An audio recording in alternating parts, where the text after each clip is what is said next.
Welcome, esteemed panelists, guests, and participants to this pivotal session of the Vibrant Gujarat Regional Conference of the South Gujarat region. Our journey through the landscape of sustainable power has been both intentional and progressive.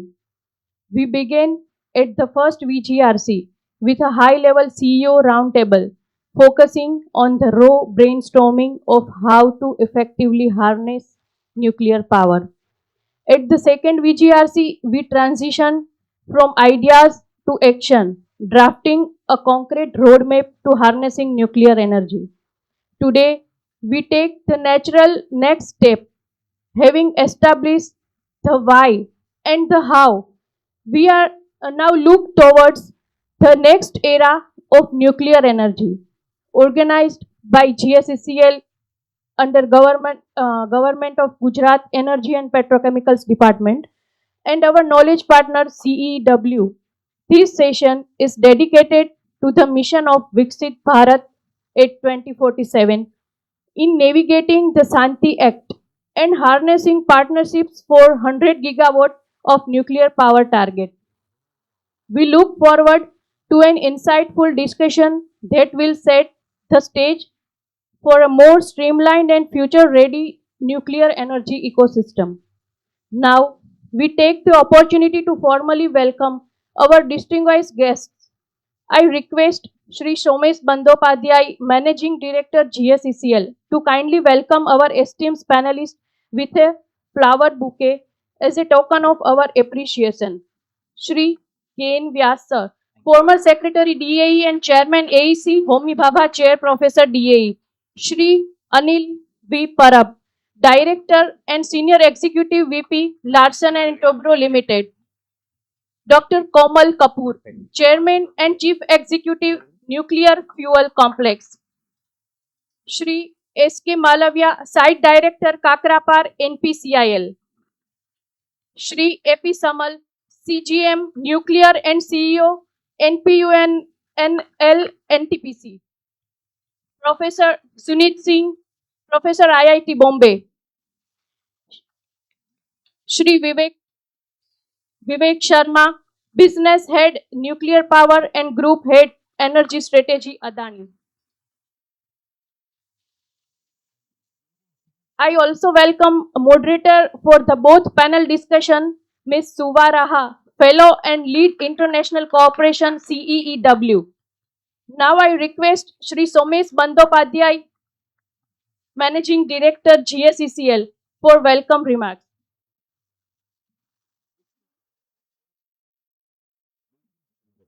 Very good afternoon on this historic day of the Gujarat Sthapna Divas. Our warm greetings and welcome to all of you present here in our third endeavor,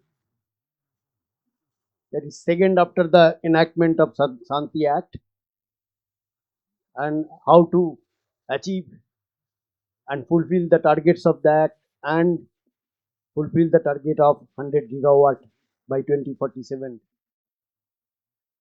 We are really honored and delighted to have a distinguished experts in our panel. It's really, we express our deepest gratitude firstly to Dr. K.N. Vyas, former Secretary, Department of Atomic Energy, Government of India, for his accepting our invitation and coming all the way from Baroda to here to attend and to give us lot of insights during his vast career. And secondly, Mr. Anil Parab, sir, he is a whole-time director in the board of L&T, and sir was very, not only instrumental in setting up many of the nuclear power plants in India, but they are the pioneer in nuclear manufacturing. So it was our real fortune that we got him, as ultimately we could get him at the third. Then Dr. Komal Kapoor, sir, He is Chairman and Managing Director, Nuclear Fuel Complex. He is the actual fuel supplier for the nuclear power plants in India. Then we have the nuclear operator, NPCIL, our Malviya sir. He is director of the Kakra power plant here. We have AP Samal from NTPC, prospective nuclear operator. Already under they are doing constructions in Rajasthan. Then we have from academia, IIT Bombay, Dr. Sunit Singh. We have another prospective nuclear operator, plant operator, of Adani, Mr. Sharma. We have Dr. Kalirajan. He is ex NPCIL, but now the managing director of EDF India, who are not only an operator in France or outside, they are in the manufacturing of nuclear equipments, reactors, and all accessories. We have Mr. Raghavan from Tata. They are not only consultant but prospective operator. Then we have Dr. Shama Sundar. He is ProSim. There is a company he is heading that. He all most of the time he spent in US, and now he is helping us in getting the proper equipment for the nuclear plants, and lot of study and lot of consultancy is providing. And not only that, they along with Mr. Dr. Samasundar along with IIT, they have set up a training cell. So for skilling of the workforce, which is most wanted, most essential for really prospering towards achieving that target. So he is on that business, on that endeavor also. So academia के साथ he is doing a lot of work. I think you have there was plenty of training sessions going on, and it will be coming up in the days to come. Then we have Mr. Ojha from Vidhi, the legal expert also. Uh, so with these we have a it's a galaxy of uh, experts in this small auditorium, not auditorium classroom. So it's looking like a nuclear reactor now, and all the protons are running here. They are very fast, and I hope our most, I mean, all the earlier three programs was conducted by Ms. Suva Raha. I hope Ms. Raha will be able to give a moderator who will really moderate the fast neutrons out here to start to slow down to start the fission and achieve criticality. So with these objective, the primary thing which now is that lot of hurdles has been removed through enactment of Shanti Bill. Government is very much proactive in this direction, and as you know, worldwide people have understood the importance of nuclear energy, and a lot of gigantic nuclear reactors are being restarted now. And not only that, 60 plus reactors are under construction across the globe. So decarbonization, net zero, it is very difficult to achieve without nuclear power. That has been understood by each and everyone across the globe, and rightly so by our government and our policymakers. So we have all of them here: policymakers, manufacturers, academia, operators. So I definitely expect that during these 1.5 hours discussions, we'll get a lot of insights, particularly regarding the selection of nuclear technology for large reactors, for SMRs also, and micro reactors also. Then regulatory hurdles still to be overcome through different beams and different licensing methods. Dr. Vash is here also. And then the most important thing is the cost and time overrun for a nuclear project, which is essential for this achieving this huge target.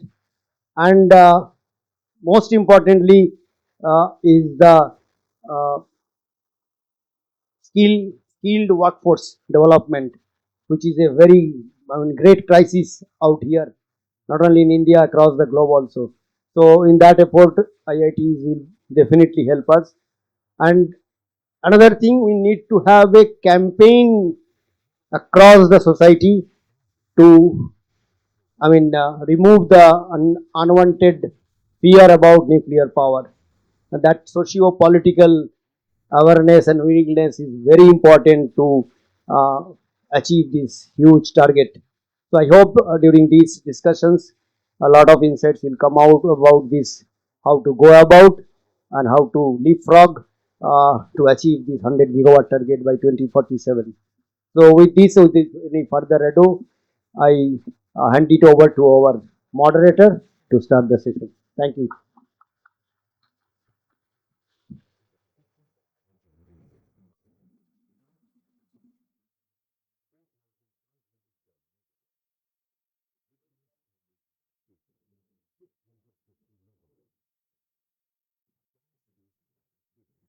Namaskar, good afternoon, and welcome to the Vibrant Gujarat Regional Conference. This is in Surat. Welcome to Surat on behalf of the government of Gujarat, and we are privileged to be a knowledge partner to this. But before I start, Sir mentioned that we have been doing this for some months now, and I want to share with you a couple of moments of the previous sessions that we have done and show a couple of photos because the first session we did in Mehsana 9th October was a roundtable with the CEOs. Some of the people who are gathered here today were there. It was, and this was before the Shanti. So at that point, we were discussing how to achieve the 100 gigawatts. Ghansham sir was there from the CEA, Chief Electricity Agency, and it was a precursor. About 2.5 months later, we had the Shanti Act come in. And then we had immediately after that the Rajkot session where we had a panel discussion. Again, we had the early information from the Shanti Act. How do we break it down? So this is following a series of conversations, and it's an advanced conversation at this point of time. I have, I mean, one of the things that was said by Mr. Sen before we are starting here that we have now become quite a nuclear family, if you will. So we keep meeting, we keep discussing, and this is very important because one is deploying the 100 gigawatt, but a bigger point is to make everyone understand what this is, what does it entail. There's a lot of questions about nuclear that people don't have anyone to answer it for them. And so I want to request my very, very senior panelists, okay, hall is full here, there are people online. I would like you to use your experience to make it simple for the people to understand. Okay, what are we trying to do? What is the scope of the ambition? What are the risks involved? What are the opportunities? And how can India participate in this process beyond just because we have opened it up now. And we have called it Shanti Bill. I think after we did that, we've had enriched uranium create a lot of Ashanti in the world. So there's uh, when we discussed this in even in January, we were talking on a more positive approach, how to manage public perception, and I think that's taken a lot of setbacks since then because of the positioning again of nuclear as something completely undesirable. So we need to again, from India's side, take a lead, show how it can be used for peaceful purposes and all that.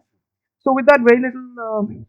I'm going to start. We have a little bit of extra time. We have an extra panelist also because Vivek ji was supposed to come for the industry panel. He's here with us now, so just as well.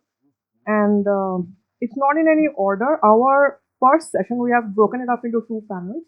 Our first session is about how we go from the vision that was 100 gigawatt to a mission statement that we have now. The act is here, but now the nitty gritty. How do we do this?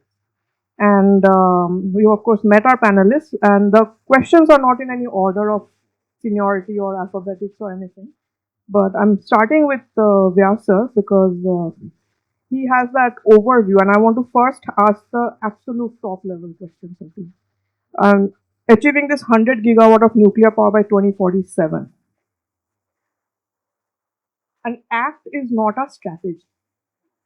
what do you think should be our strategy to have an overall developmental point of view? This is a very, very big topic. You please said that. I would just ask everyone to keep it slightly short because I have a couple of rounds of questions for everyone, so we'd like to cover all.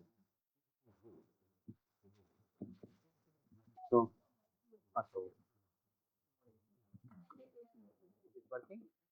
Are you able to hear? Fine. Um, See, I'll give you the background, the credit for sort of seeing the bill through goes to Dr. Mohanty. He has discussed with government, he has discussed with his colleagues in DAE, and then finally, as Ms. Raha said, it depends upon it's only the intent which is there, that bill is permitting the roadblocks that were there, that only earlier government or PSU could do. Now it is open to I would say any public entity, any private entity in the country. Now, but the discussions had started much earlier, and at that time I remember I had said that in USA the private nuclear industry had started in mid 60s, and I had mentioned at that time that there is no reason to believe that in I retired in 2023 or so, that in 2022 Indian industry does not have the capability to equivalent to that what US had in mid 60s or late let us say till 70s. So Indian industry, Indian people have full capability to execute a complex project like nuclear power station. They have necessary discipline to operate it safely and reliably, and this has been proven by NPCIL a multiple number of times. There are large number of times when the reactors have operated for more than a year. There was a world record also of 962 days. So this was my, I would say, my response to the government at that time, that I think we should move in this direction. I am still very firm in this opinion that yes, we can do it. Now coming to your query, just by wishful thinking, things do not get done. This is a complex technology. Uh, what I would say is that nuclear energy is an unforgiving technology, so mistakes generally, as a rule, will result into a problem. So we have to decide as to what is the next step. I'll give you my personal opinion, and later on, other highly competent colleagues sitting here will also give their opinion. My first reaction is, let us say, the newcomer entities like NTPC, Adani, and so on, or Tata's, they have to decide which reactor they would like to start with. To give an example, in 60s, Dr. Bhabha had decided that we would like to start nuclear power stations. So even though India had a plan to pursue pressurized heavy water reactors, Dr. Bhabha had ordered on General Electric the boiling water reactor. It gave him the first idea about the complexities associated with nuclear reactors. So one has to start. Later on, we will need infrastructure which will be both industrial as well as the persons who are going to be sort of doing QA QC, the persons who are going to finally operate. So this is the way I think we should start. That first of all, let us make a decision that this is the reactor which we would like to start. Uh, there is nothing like that this decision is right or wrong, but each entity should decide on that, and then next step will immediately fall in place. Because right now, let us say if IIT starts a course on reactor, it will be better if the course can be little focused. Otherwise, what will happen is, if the reactor is not decided, there will be a very general purpose course which will be good, but then it will not be of immediate use to the I would say operator or entity which is trying to operate. So that is what I would like to say. Over to you. So then that brings me to the next question, which is, because you said we should decide the kind of reactor, then my question to Dr. Kawar Kapoor, and because you're with the nuclear fuel company, because The type of reactor also would, I think, determine our pathway to the fuel supply chain, the technologies. And now we already have uranium as an option. We also will probably have thorium as an option soon. What are the implications of choosing this reactor pathway? And how does India plan that strategy out over, let's say, 25 years of fuel security for that or technology security for that?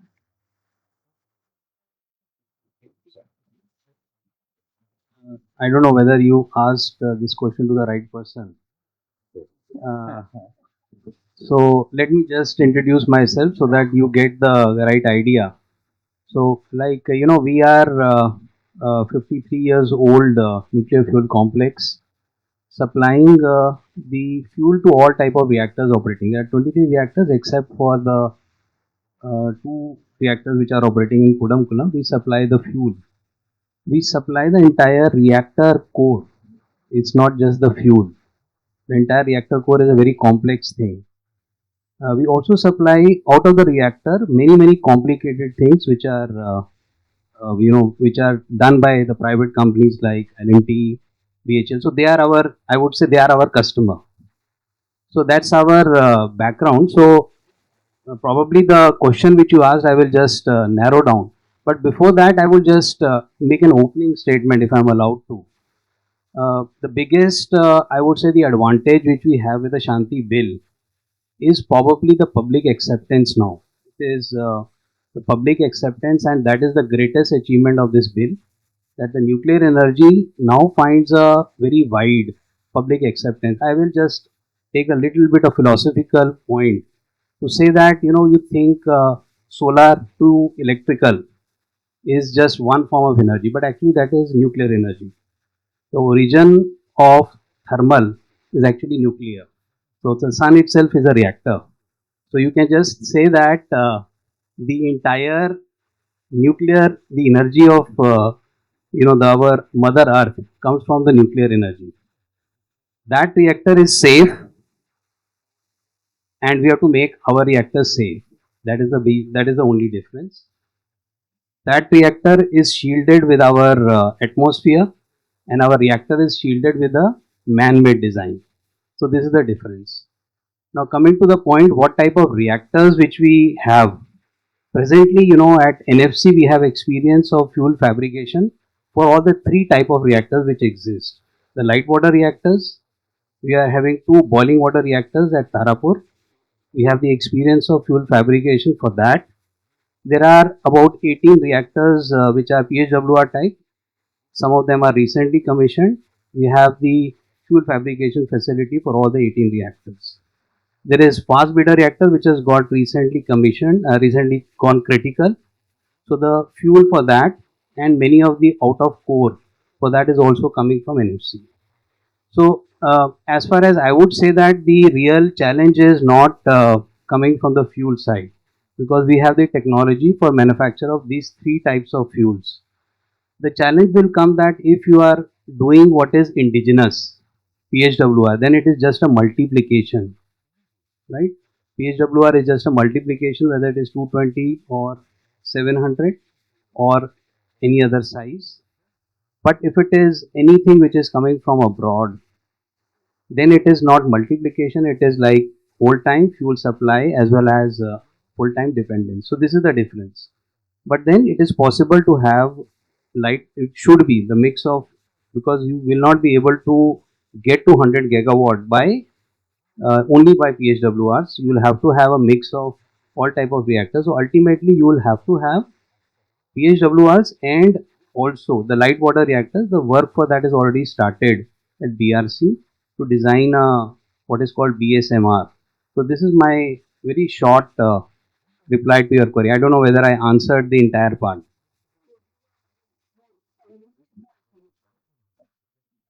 To that. So, because you mentioned L&T, so I'm going to call on Mr. Parab after this. So, you are looking at, I mean, if you continue on the same path with 100 gigawatts, you're looking at almost a 12-fold. But that's the industry scope, and you've been in this for a long time, and you're an established player in this for a long time. So, sorry, I think, yeah. My question to you would be that 8 gigawatts to 100 gigawatts. What is the scope of this transition? And sir, he already mentioned that it's a complicated system. You said it's an unforgiving fuel. There's a some sort of criticality built into the ecosystem itself, unlike other things. So I would ask an L&T, which is now part of this ecosystem for a long time, and that would kind of my question would be somebody who's been here for a long time versus somebody who wants to get into this now. What is the difference? What should they know? Because they would not have the time to have discovered all this that you have discovered over a period of time.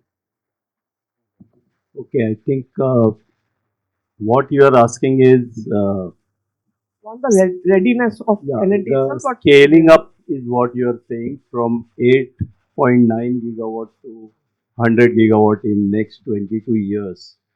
Whether the industry is prepared, ready, that is the question you are asking. Yeah, yeah. Okay. So I think I get this question repeatedly many a times, expressing whether are we ready. Okay. Now, I think if you really look into the history of nuclear power across the globe, there are countries who have set up on a fast track mode uh, nuclear power generation. Like USA between 60s to 80, they have set up uh, at average of 4.7 gigawatts per year, which is equivalent to today's maybe 4 years. France also did, I think, almost 3.6 gigawatts per hour. China has recently demonstrated. So if India has to scale up in next 22 years from 8.9 to 100, it is what is required is around 4.2 gigawatts. Now they did it almost 50, 60 years back. That time the reactor sizes were more 600, 700, 800. Today many reactors which are available in market are more than 1,000. The kind of engineering softwares, the automation, what was available, it was not of the capability what it exists today. So I would say that if they could do it at that time, why it cannot be done going forward in next? So I have a strong belief that this is not really the challenge. You ask, uh, there are established players and there are new players who want to get into it. Now, this is a very important, I would say, issue because I think Dr. Vyas talked in the beginning that this is a complex technology. In fact, the culture which is required to run, operate, maintain the nuclear plant, to manufacture, to construct, to design, this needs a different kind of cultural foundation in the organization with a strong focus on nuclear safety, nuclear quality. I'm not saying commercials are not in, but the prime, topmost important thing is nuclear safety and nuclear culture. At times, nuclear quality. At times, the timeliness will be taking a little longer time because your safety, quality, the systems, procedures. Now, this maturity is extremely important for any player, whether it is established or new player. And this needs a talent pool, which is having that maturity. So, scaling up that talent pool will be one of the major challenges. And I would say that in addition to that, uh, nuclear power plants are capex in. So almost 75% is upfront capital required. Now for this almost 90, 100 gigawatt, you need around $220 billion of capital. Now obviously, unless the investors, private, the public sector, some foreign companies, they come and participate in that. Just by having the technology, the industry, supply chain, and talent pool, you will not be able to reach that. So that is also equally. That's what is. So these are the two important challenges. One is scaling up the talent pool. The second is having the financial resources. And Shanti Act has actually solved one problem by opening the sector for private players, public sector under the foreign. But, I will come back to you with one question, but I'm going to go to Vivek, because she has a flight. But I'll keep the question here so everybody else can also think about it. That when we ask for investments such as this, right? I mean, if we look at the recent type of investments we had in solar, that does not have that kind of capex or timeline to put into it. So the attitude of investors has become like, the attention span is less, the returns time that they want is less. So what is one the challenge of that? If you want, you can also answer this question. I also have a question for you specifically. But and the second thing is that if we want investment from abroad, do we get locked into the technology that they also bring with us? They can say that we are not investing in your technology, we are bringing our thing, and we are bringing money with it as well. So there's a trade-off to getting capex. Vivek, if you want, you can answer this. But my question to you would be that obviously you're going from a service provider, you're going into a producer mode, and what is that transition going to be like for Adani or any other large company that wants to come in? You can answer. But in the investment thing, also, if you wish, you can answer. So I think from Adani perspective, since you know that we are the largest private sector thermal player, we are also the largest RE player solar park. We are also largest private transmission player. So we have a fair degree of experience, successful experience of executing some of the complex project, large scale projects, where the scalability is. And also the fact that in the energy mix, we have, as I said, share of all the things. And we do see that the future going forward, nuclear is going to play a critical role. There were we come in. And as the act has provided the right law which should have been there. I think the act could not be better than this. What we have got it. Now, as Adani and as a private players, we are waiting for the rules to come, which will have license to operate and license to execute. And there, I think all the nuance thing which we just discussed 10 minutes before by various panelists, whether in terms of how for us also the safety will be paramount, quality assurance during manufacturing, how we will assure that. So the complexity, everything will be evolved during that licensing process itself. From our perspective, we are geared up. We are geared up in terms of whatever we can do at this stage while waiting for the rules. Is at least looking for the site. The site is important, and something all states I think are also now proactively looking at and trying to support the act uh, by also trying that they will also come up with a single window clearance and all those things, even though it's under process. But states are also supporting in terms of getting the first level of thing, which is the site selection itself and pre-development work, which normally takes time, and we have to work towards it. How we move that fast. I'm with Prarav when they said that the core issue right now for us will be also the skill set and skill development. And there also in parallel we are talking to institutes, whether it is NPCIL, NTPC, or for that matter IITs, that how should we start training our resources from fresher resources, the resources which we will take from outside. We're already building a team around that, which has a experience of both heading a safety function and also heading a QA function. Besides, operations are a little late, but there also we are gearing up for that. So all the right thing which we required, we are working towards it. It's not going to be easy, but we know for sure two things very clearly. If we are able to decide on the right technology and it is standardized and it gives a fair degree of signal to the supply chain and to a regulator, it could be executed faster by a private sector or a public sector.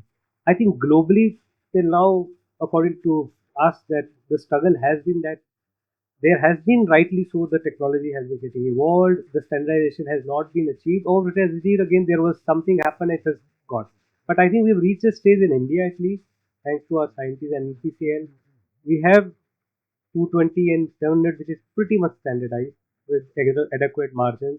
One can order in a fleet mode, rather today it is getting ordered in a fleet mode itself. So that gives a room for doing what China is doing, even while putting 50 reactors. They're all standardized same reactors they're putting. They're not, doing anything different, and they have adequate safety margin as they claim. So that I think will be one game changer potentially if we, and with the private sector money and the capital coming from outside, as Anilji said that it could be an issue, can be overcome through this. So to achieve 100 euros. The second, I think, still, which is an open point, we we or all others are looking at the technology outside India also.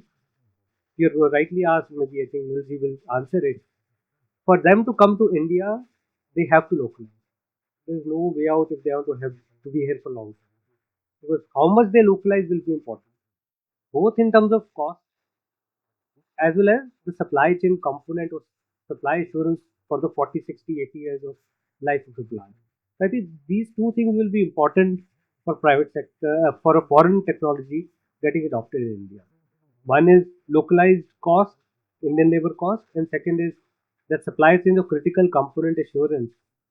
I would say along with fuel is something which will happen, I'm assuming, but that these two will be critical for the technology outside India.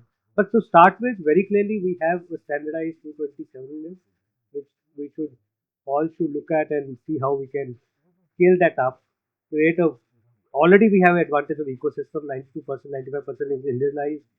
LNT is there. There are other players also. Once if it is ordered in fleet mode, it will create a superb ecosystem for foreign technology provider also, which they can use that and scale that up for them also. So that's the way we are looking at this sector going forward to achieve 100. We want final because you said Shanti Act is the it's ideal. I mean, lauded that. Is there any deal breaker that you can see in that? Is there any red line deal breaker? Anything that because the next panelists want to discuss this in detail. So I think I it's being like you're asking for more. You can ask for moon also. tell us your wish list. What's your I could have asked for moon. I could have said that maybe power part side of it, the tariff could have been decided by the power ministry. But that's fine. So there has been the genuine reason why it is kept right now with the central government, which is right now the. So that's the only thing one can possibly could have asked so that it get integrated with the electricity act well. So, but that could have been one extra delta. Otherwise, I'm still maintaining it's a superb app in terms of the way it has taken care of all the liability issues, all single clauses superb. There's no doubt. Only thing we have to now stitch this act with an electricity act without see how to move two ministries or two departments work together to ensure that there's a power market also will. That is to do thing which may come through policy. okay? I'll come to NTPC about the power market. That is my next question. But one question I want to pass with whoever wants to answer again would be because the question is going on if we choose the right technology. How would we choose the right technology? Would be my one question. Is there a technology mix that we have in mind that could serve the 100 gigawatts? Because different technologies have different time frames, financing, etc. So, are we looking at some sort of a technology mix? That would be my two questions as a layperson to the experts over here. But because you mentioned the power situation, and I want to go to NTPC, Mr. Samal next and ask. Here is the nuclear ecosystem, but then we have the power ecosystem. And please explain to everybody here how the power ecosystem is gearing up to integrate backwards into the nuclear or forwards to scale up capacity. What do we need to know about this, and what are we doing? Yeah, good afternoon. Before I come to your questions, I'll take maybe half a minute to make a statement what NTPC is. Most of you might be knowing, anybody in power sector must be knowing, but still for the sake of repetitions, we are operating about nearly about 90,000 megawatt of installed capacity and spanning over all the sources of energy, power generation except nuclear as of now, but we are just starting off nuclear. And our nuclear journey started way back in 2010. at that time, but it could not took off because of maybe mostly because of tourism survival. Sir, if I may please interrupt you for 1 minute for logistical reasons. Mr. Vivek has to leave. Yeah. So just give him his memento so he can. I'm so sorry. It's just a strange. Um,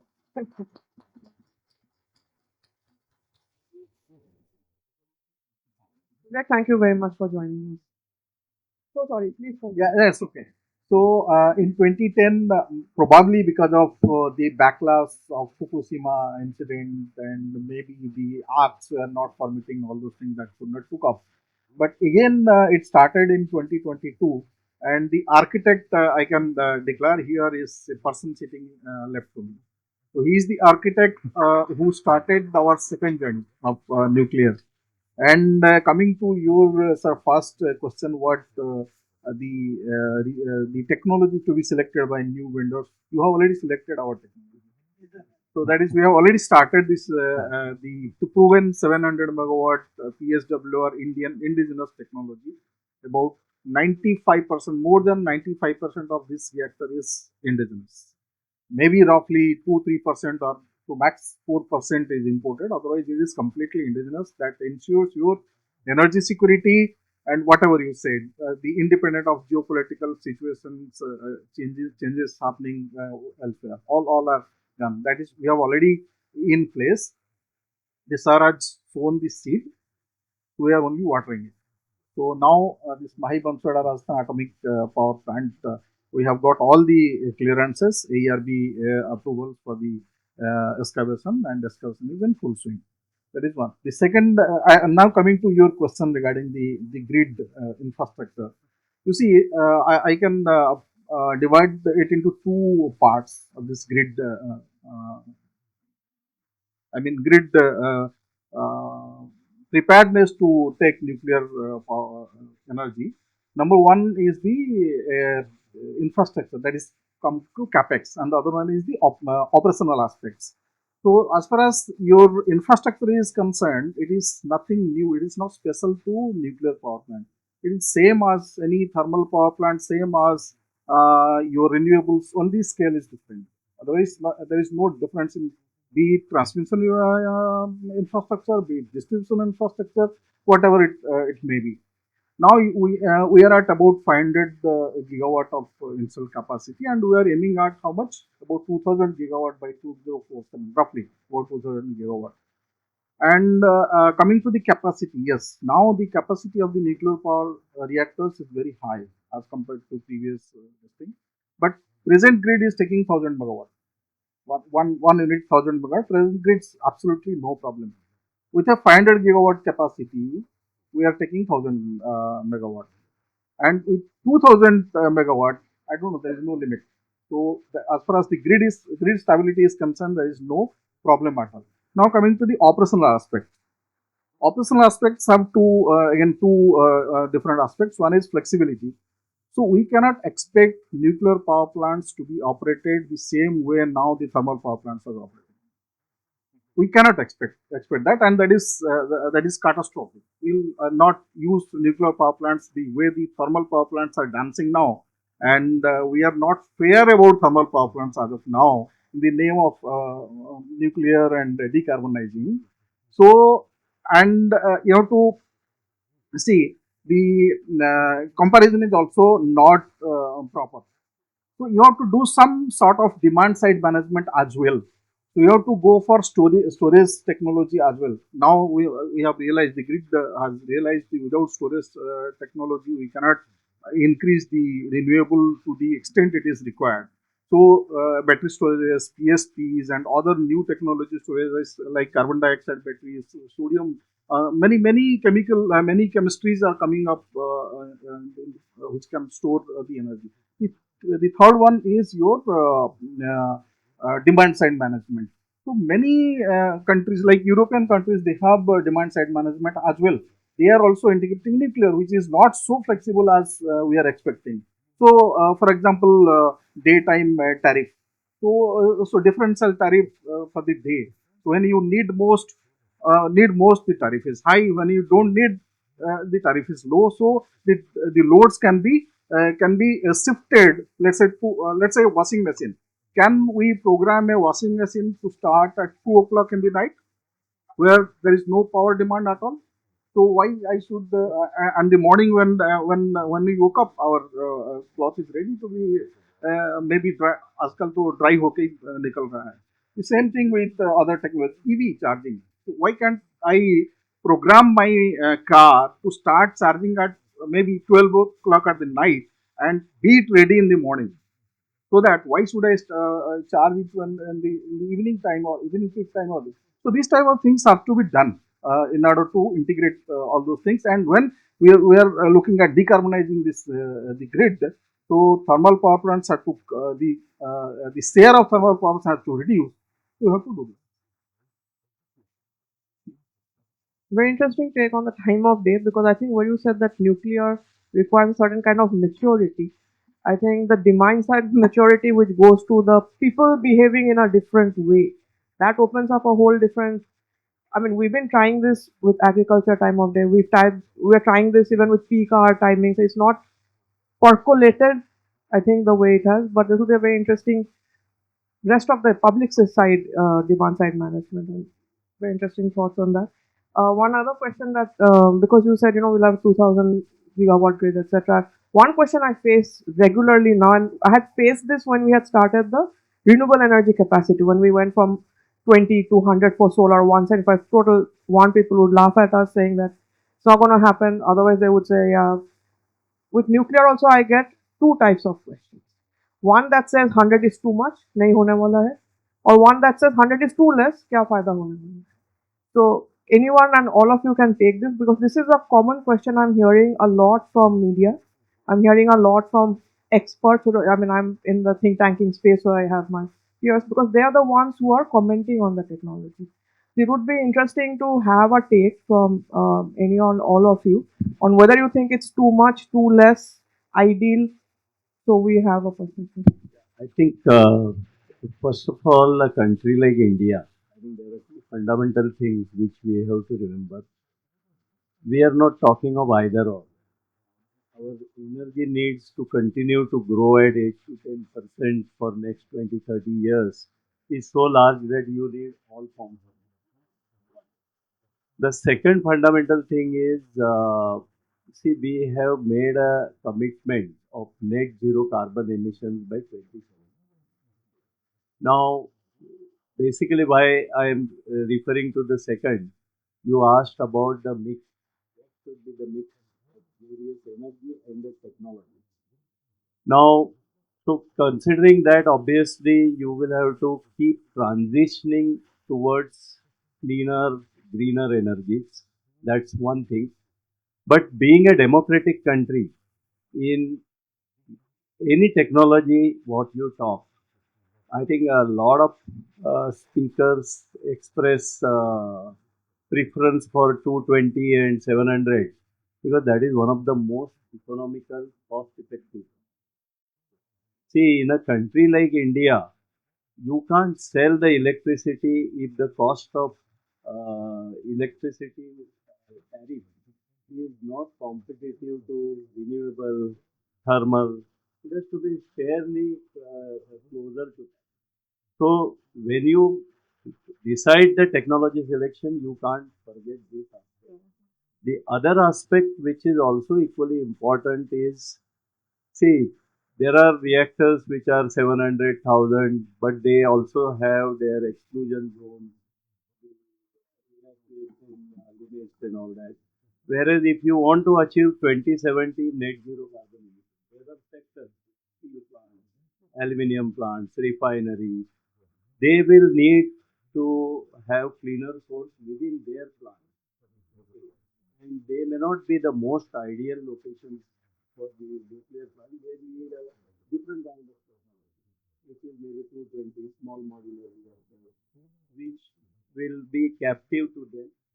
And the whole world is moving towards artificial intelligence, quantum computing. These also are big energy guzzlers and they also will need clean source of energy. So I would say it has to be a combination of different technologies which are cost effective. Because finally, in a democratic country, you cannot sell the electricity generated out of that technology if it is not competitive to the grid. This is what is my take. So it is not either or, it's a combination. I in fact remember when we started in 2014, and we started to reduce the solar price, but wind was still under BJP and very high. And I remember Mr. Piyush Goyal was the minister at that time, and he said that even if it's the greenest source, if it's not at coal parity, we cannot use it. We have to reduce And it. in a democratic country, this is fundamental. Yes. So very well taken point. Uh, I'll come to Professor Sunki at the end, because everybody has mentioned our talent pool, and you will get all of these questions at one time. So, but before that, I'll come to Malviya sir. Malviya sir, of course, you were here at Rajkot, so I've heard from you, but Surat people haven't, and online people do not have. What is NPCL's evolution from now? How are you going to contribute to the new era, if you will, of this? First of all, I will start from where NPCL is presently. Presently, NPCL is producing around 8.8 gigawatts. And out of that 8 gigawatt, 1.8 gigawatt is being produced next to Surat only, just 90 kilometers from here. I think most of persons may not be aware. And it is the largest PHWR reactor, largest producer of megawatt of NPCL at present. Now the road ahead is NPCL is targeting 54 gigawatt by 2047. Out of 100 gigawatt, 50% we are targeting, and our the present targets are by 2031 we will go for 23 gigawatt. And presently we are having around 25 reactors operating all over India. Out of that, two BWRs are there, which are at Tarapur. They are the oldest one. I think some 60 years old, and we are proud of that. 1969. So, and we are proud that they are the oldest reactor in the world which are still operating. First, first in Asia, but in world today they are the oldest which are operating, still operating. We have done major refurbishment at there, replaced so many things, and one reactor has started, and second is going to start soon. I think by June or July it will again come to grid. So presently we are having BWR, PHWR, then we are having pressurized water reactor at Kudankulam. They are all 1000 megawatt reactors. So we have mix of all these three things. NPCL has started its journey from 220 megawatt reactors at Rajasthan. They were PHWRs, and at that time when we have started, we have done that Pokhran.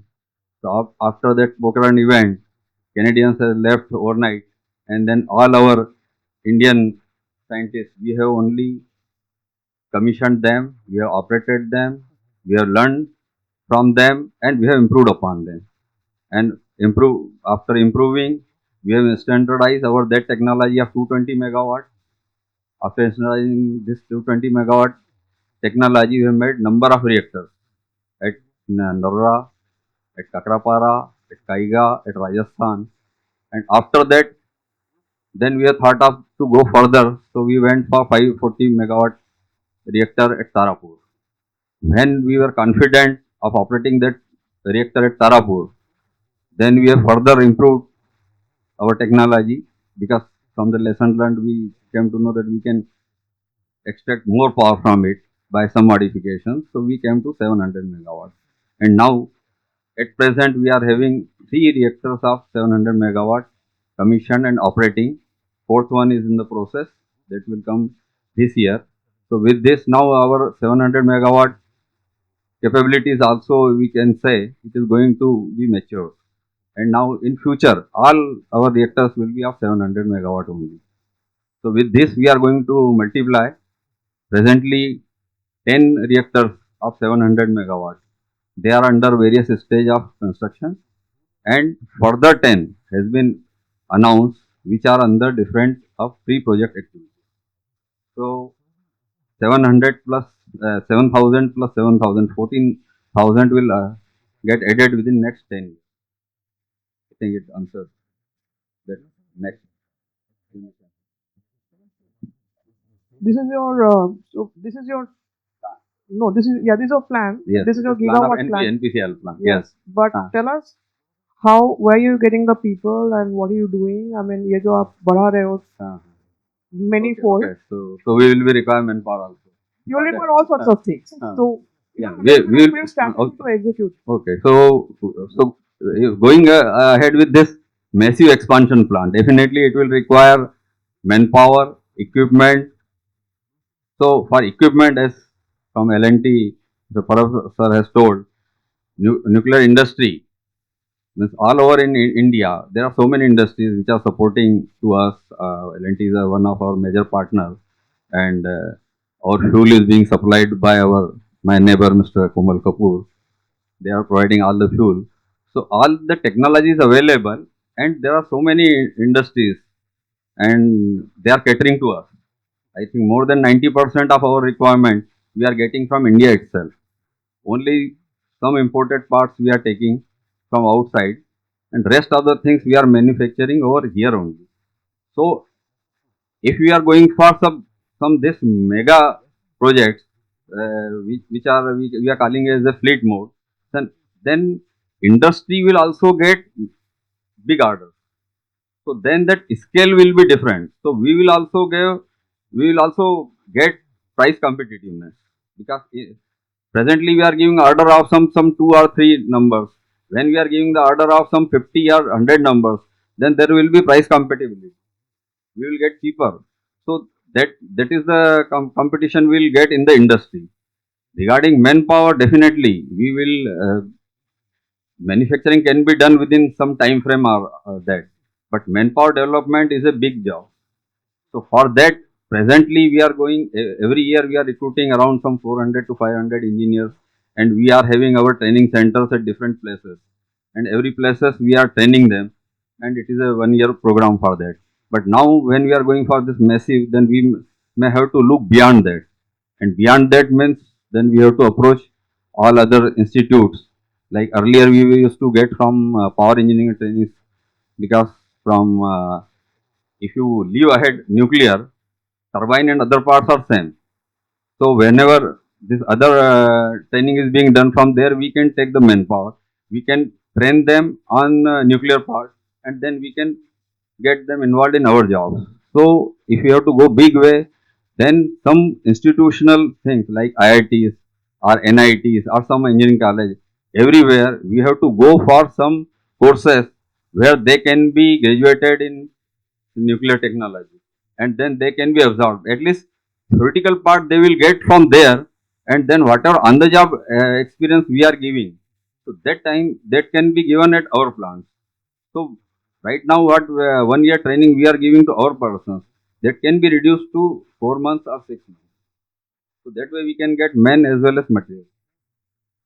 So of course, Professor Saab, Ministry of Power has, I mean, they're estimating something like 60,000 people by 2047 to just run the plants, not even the full ecosystem. And Vyas Saab, right in the beginning, said that you have to have a redesign of your courses to be specific, etc. So we have come a full circle. You've heard everybody.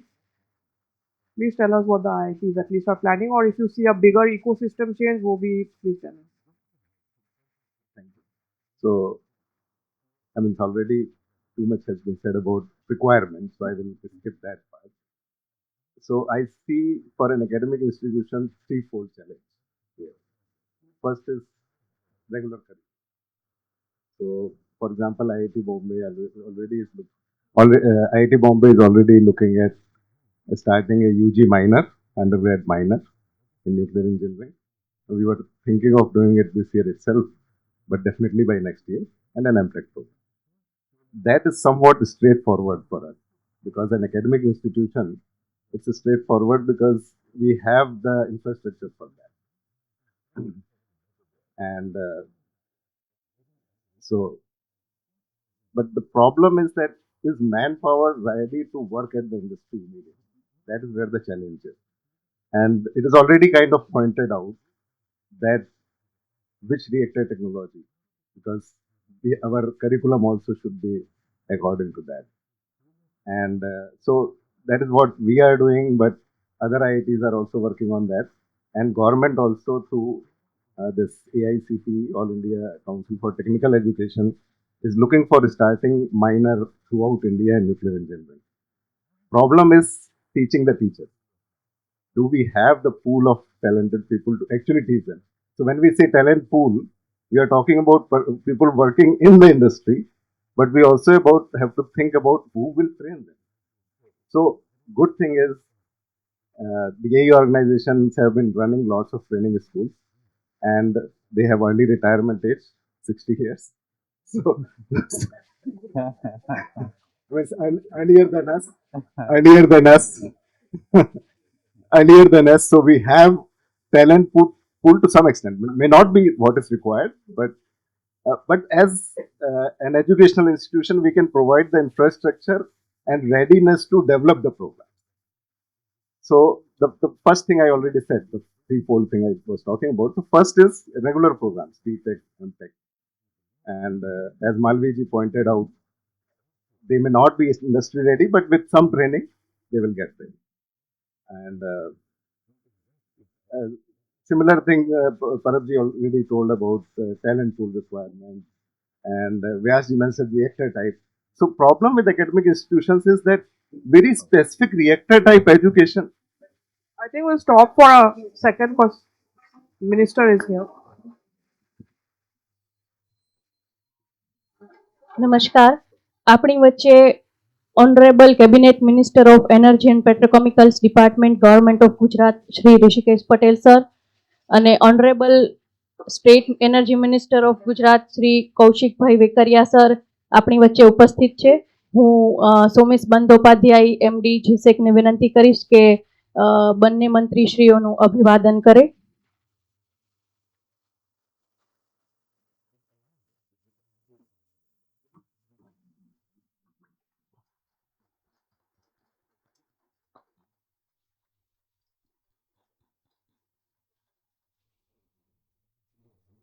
મંત્રીશ્રીઓ sir પેનલનું introduction sir we have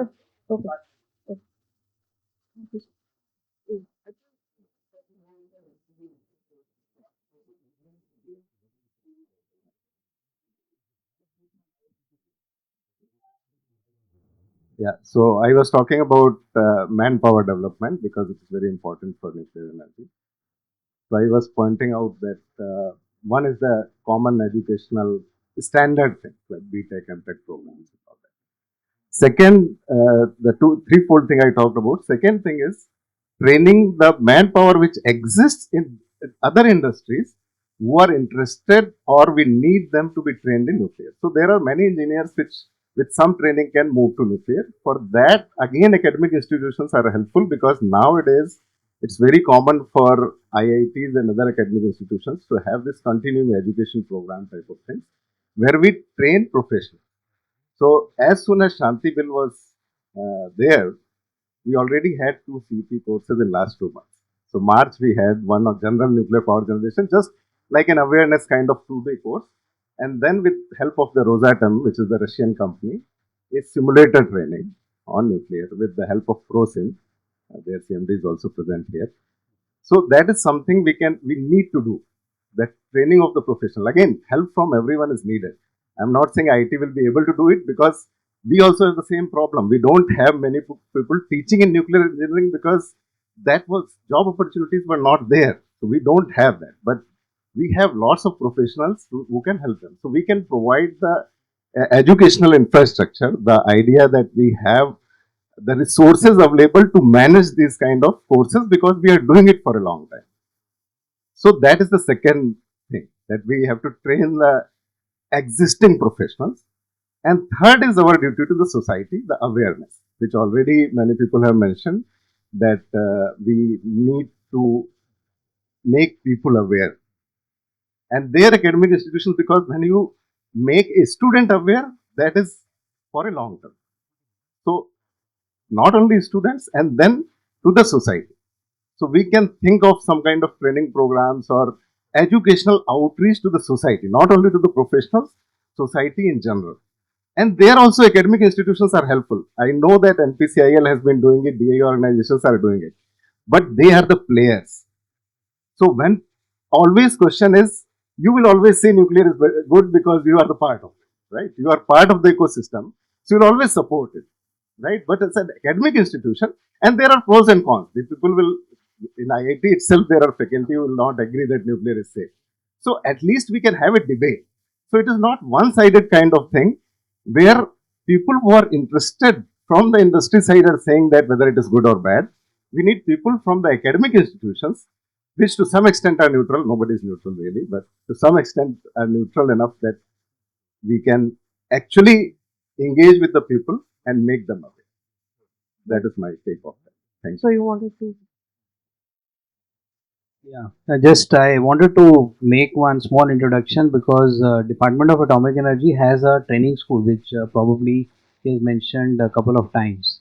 The model is that most of this training school, I happen to be from training school, he is also from training. Yasab also is from training school. What happens is most of us are not from IITs. We are from either state engineering colleges. Many of us are there. So what this training school does, it picks up a good, I would say, intelligent and a very sincere person, and makes this ordinary person a extraordinary person. So I'm just not saying that people who are in training school are all ordinary. I mean, all outstanding, but then it picks up very normal background. The point which Professor from IIT says, I'm from IIT Bombay, by the way. Is that there is a brain drain. People from BTech and MTech in nuclear engineering may not end up in the field again. So what I'm trying to say is that we need to have a very large base of something similar to what we have training schools in order to, and these are not like, each and every discipline has to be dedicated to the nuclear engineering. We need people from in quality assurance, we need people in NDT, we need people in manufacturing, we need people in different aspects. So it's not just simple training in nuclear engineering which is required. You need a background on that, but then you have to have skill based higher training centers required beyond the graduations, or even at the diploma level. So this is the need which we have. As far as I see that, if we have to expand our program, the manufacturing has to increase, the the availability of manpower for down the stream operations has to also increase. So this is what I just wanted to add in addition to what Professor said. From in addition to running courses there, we have to have a much wider program for this thing, and definitely industry is looking forward. I think the way we have to expand, there is a dire need to have people with this kind of background. Point well taken. So my takeaway from this would be that we need to somehow communicate to educational systems at large of the various types of things, the specializations required, the vocational if you want it, that everybody doesn't have to be an elite engineer, the point that you made. And also what is the job opportunity after that, because a lot of career guidance counselors also should be able to say this thing, that if you study this you'll be able to go there, etc. So I think to have the ecosystem develop in parallel to your gigawatt plans and all that, this requires maybe a coordination with all the educational ministries of the states, etc., to have at least state institute should take up, and once the state institute take up, probably the private institute will also take up. So, sort of a cross-ministerial effort, I think, is required over here. Okay, we have about 10 minutes left, so I will take sort of final comments from you, but on very specific. Any of the questions that have come up, please feel free to address that. One question for again for everybody in your closing remarks, because a lot of this is indigenous to India, and we've been very particular about that. At the same time, we are seeing increasing interference into even sovereign matters such as this, and especially when we get into I would say non-fuel, etc., but the broader supply chain, broader components, supply chains and trades and things that are all over the place. What kind of risks are we looking at? It? Because unlike, let's say, a solar panel, this is a contentious issue. We don't want to not acknowledge that. So that would be the final question that all of you, in your lines, what sort of risk do you see? But I'll start from here, quickly close. Malviya sir, very quickly, couple of times it was raised on site selection, and you've spoken about it before. So 2 minutes to close. Yeah, how does one select a site? For any nuclear power plant, the site selection depends on so many things. First, we should have sufficient water source that is required. That is one thing which is important. Then we go for that seismic because it should not be at any earthquake prone area. These are the two main things. Other than that, there are so many civil tests and all we are done, like whatever they have to check the soil suitability and everything. So those things they are going to do. Then normally nuclear power plants are situated at some distance from the main population. So just, but nowadays anyway that exclusion zone area is being reduced. So that is not an issue, but still they are slightly away from the main city. So other than that, site selection, it depends from the state government what supports we are getting, because normally whenever we are going to set up any nuclear power plant, some local agitation, something, some different startup things start at that place. So that has to be taken care by the local state authorities only. These are in general main issues. Then what is the power evacuation facilities available at that place? Because grid has to also support for that. Because initially when we started, even 220 megawatt was more for the grid. Grid was not able to take that also. But nowadays grid has got matured. But recently I have heard that our grid peak capacity is around 270 gigawatt, and 10-15 days back peak power demand has reached up to 262 gigawatt. So not only we have to scale up our production, but we have to think of the grid also. The grid also has to bear all this load, and they should also come up with those things. So site selection major issues, I think this. Do you want to take a minute to share how you had addressed one of the education issues when you were facing by going in between the people? I've heard a very nice story from him when we did the Rajkot session, so I would like sir to share that with the audience. So that Actually, जब जब मैं पहली बार यहाँ पे post हुआ तो I spend my 35 years इन राजस्थान, और मुझे जब वहाँ से यहाँ पोस्ट किया गया तो I heard Gujarat is a very calm state, और यहाँ पे everyone is supportive and everything.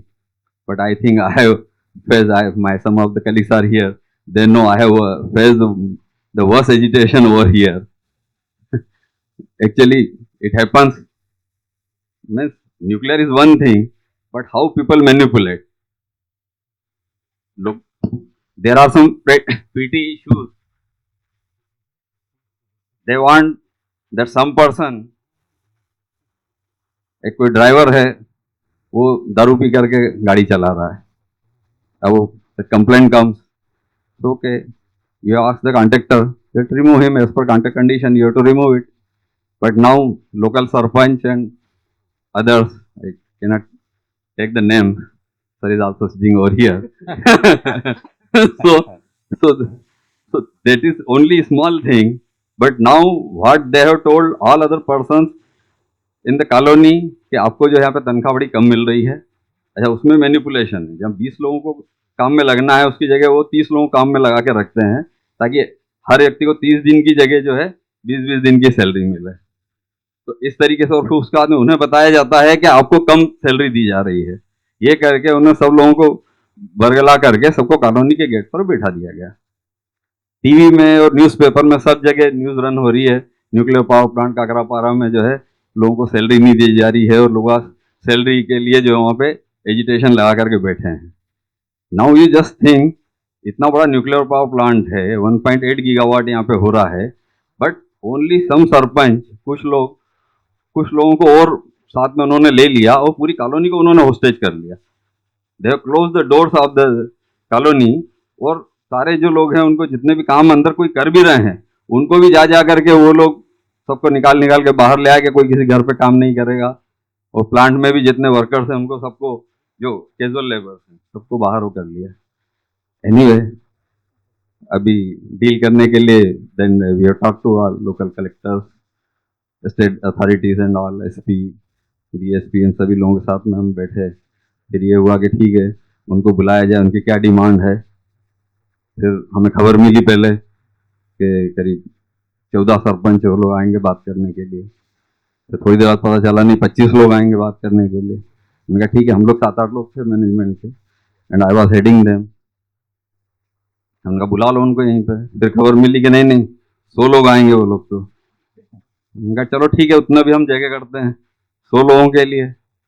फिर थोड़ी बात खबर आई कि बड़ा हमारा जो कम्युनिटी सेंटर है 700-800 लोग वहाँ इकट्ठे हो गए, and you have to come over there and you have to address them.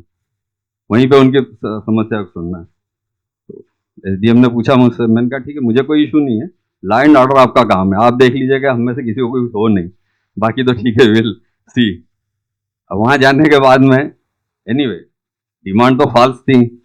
अब डिमांड जो वो बोल रहे हैं हमें कि आज से 50-60 साल पहले जब काकरापारा बना था, उस समय जो लोगों को पैसा दिया गया था जमीन के बदले में, वो सफिशिएंट नहीं था।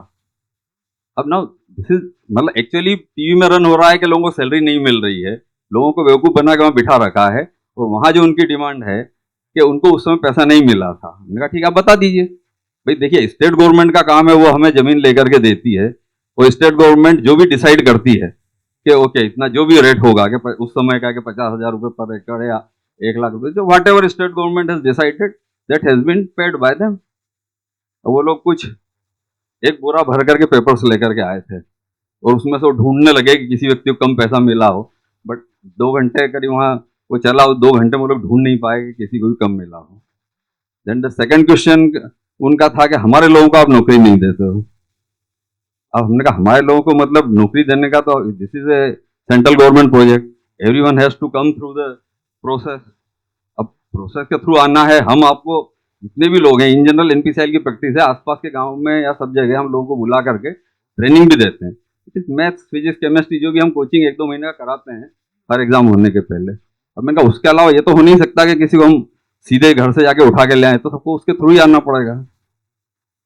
फिर थर्ड क्वेश्चन का हमारे ही लोगों को नौकरी मिलना चाहिए है, हमारे लोगों को नौकरी से निकालना नहीं चाहिए, तो ये तो देखिए हमारे हाथ में नहीं है।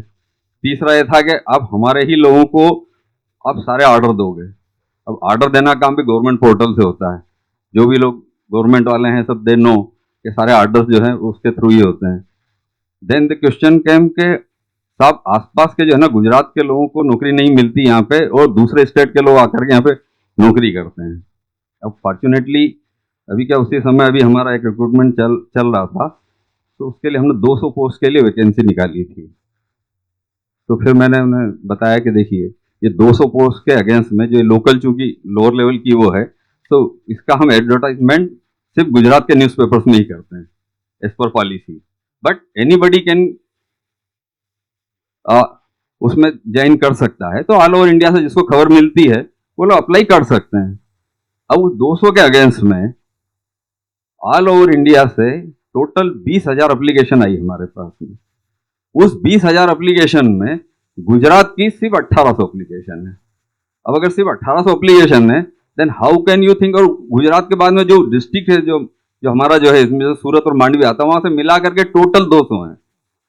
अब अगर इतने कम लोग करेंगे और बाकी लोग कंपीट करेंगे, तो देन परसेंटेज कितना आएगा वो। तो एक्चुअली इतना बड़ा एक एजिटेशन था, इतने सारे लोगों को, जब तक वो इतना सारा डिस्कशन हुआ तब तक लोगों को समझ में आ गया कि सब लोग हमें बेवकूफ़ बना करके यहाँ पे लाए हैं, एंड एक्चुअल इशू कुछ और है और किसी और चीज़ के करके हाथ मरोड़ा जा रहा है। तो ये जस्ट एक आपके उसके लिए कि न्यूक्लियर पावर प्लांट रन करना एक अलग बात है, उसके साथ में हमें ऐसी बहुत दूसरी सारी चीज़ें फेस करना पड़ती है, जो कि मतलब कितना टाइम हो गया आज काकरापारा को बने हुए 50-60 साल हो गए। मतलब जो पहले प्लांट बने थे, 2 तो अभी बने हैं उसके बाद में, तो उसके बावजूद भी ऐसे ऐसे इश्यूज आते रहते हैं। तो this is just a small example for that. The reason I asked this is because these are very sanitized discussions where we say कि हाँ ये करेंगे तो ये हो जाएगा, but the reality is कि जहाँ पे भी पावर प्लांट बन रहा है, and it's a very critical system, the local people, the local administration, all of that has to be managed. So जो talent pool हम बनाने जा रहे हैं, they should also have this sensitivity in addition to having technical acumen or plant running capacity. So soft skills जिसको बोलते हैं, वो becomes very very important. But we'll move on now. Dr. Kapoor, do you have any thoughts on the risks from the international society for the amount of indigenization that we are doing? One is if we're operating inside India with our things, but if at some point we want to kind of export our technology, we'll have to play the global game. Where do you see this going? No, actually, we are discussing firstly that the kind of capacity which we need, manufacturing capacity which we need in India, whether that is there in India or not. That is the first point, and whether we are geared up. Parab already answered part of this.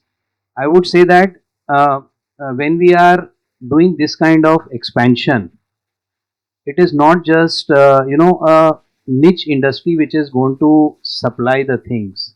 It is everything. It is right from electronics, it is manufacturing, it is steel, it is construction, it is everything. So the entire I would say the industry, if you have top to bottom, has to be geared up. In fact, I'm just taking this slightly away. When France was, this number of nuclear plants were set up, they were all in set up in 10 years' time. And after that, France has not set up any much more additions. But then the kind of commitment the parliament gave that in this 10 years, we are going to set up this many number of plants and entire industry will be engaged in this activity. This was the priority given, and the outcome of that is France is right now the next exporter of energy to the entire Europe. So it is like if the nation has to support, it has to be full fledged. The country, the situation which he's saying, the labor problems I face almost daily. So if the country has to be ready to take this challenge, it has to give the priority on this activity, and not only just it is one sector, each and every sector, even I would say manufacturing of electronics in India is extremely important. In our present manufacturing plant which we set up, we commissioned 500 tons of fuel which was commissioned only 2 days back. You see that 95% of the equipment was manufactured in the country, and the kind of difficulties which we face even with the Indian industry, the kind of delays which we get, are we ready really to gear up to that extent? So the Malviya Saab, what he point which he made, na, that if you are giving a quantum, that if you are telling that now, like what they have done is there is a fleet mode. Earlier we used to manufacture for NPCIL only one set at a time. They gave us 40 sets at a time. If this kind of incentive is given to the industry, that now you are supposed to do in bulk, only then the industry will come forward. So this is what I'm trying to say, that firstly, forget about the export. I'm saying that for our own needs, the industry needs to gear up. And for that, it's not like industry will just come forward on its own. You need to take take them along, and they will come forward if there is a real incentive, and it has to be done in a bulk. So what NPCL is doing, what NTPC is doing is the right thing. It has to be done in bulk. Once the manufacturing happens in bulk, it is economical, it becomes competitive, it is on a much larger scale, and the supply chains are becoming more firm. So this is the I would say the way forward if we have to go. And I fully support that, if it has to go a long way, it has to be indigenous technology, and it has to be manufacturing in the country.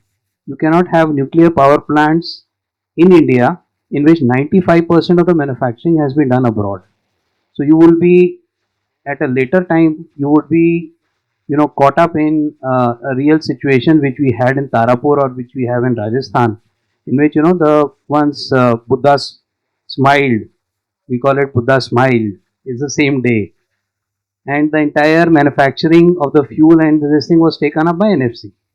So, to prevent such situations, we must gear up even for designs which are abroad, from abroad. Manufacturing base has to be from the country so that it can always sustain any kind of challenges which are even external in nature. This is what I want to say. Well said. Mission mode, priority mode, and parallel of ancillary ecosystem का भी priority mode चाहिए आपको. Not के just nuclear is doing priority. So for a final thoughts. Why, of course, you are there in the next session also, but you can conclude your thoughts on this. My alarm has rung, so we are out of. Yeah, so we'll, Then I can't speak. no, everybody has to speak. I think you talked about whether there are any risks, and you especially talked with respect to international. See, one of the important thing which we should remember, which is a major risk, is the uranium source. Okay, and basically that we are dependent on importing uranium source. We are trying to diversify the sourcing from different countries. If it is, but the fact remains, yes, this is one of the things, because you will have manufacturing, you will have your own technology, operation, maintenance. But if the fuel is not there, because do not forget, in 2000 beginning, there was a time all our plants were to be shut down for want of uranium. Okay. So I think what is very important from that point of view is we have now entered the stage two, which is the fast breeder reactor, which has become critical. Quickly ramp up that part of capacity, because the government has targeted 5 gigawatts fast breeder reactor capacity. Then all the spent fuel which is available with us for so many decades, you can convert it into useful fuel, and that is estimated to give you energy security for next 200 to 300, which is a very important fast track has to be done. And there is one important risk which I do perceive. I had said in the opening remarks, a lot of skilling is taught on engineers, professors, technicians, but the workmen, because see, nuclear needs best capability workmanship. And I do see, though we talk a lot, employment opportunities are required for the blue collar workforce. But when it comes to the kind of skills which are required for nuclear, it is not easy to acquire. And the behavior of the workers post pandemic has changed.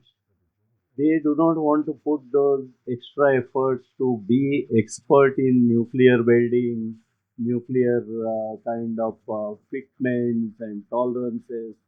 So this is definitely going to be a challenge. When up till now what we have done is demonstrating Indian capability. That was the phase that we can do on our own. But when it comes to rapidly accelerating, then you need a scale of all the talent pool, including the blue collar workforce. So this is going to be one of the internal risks which we will be.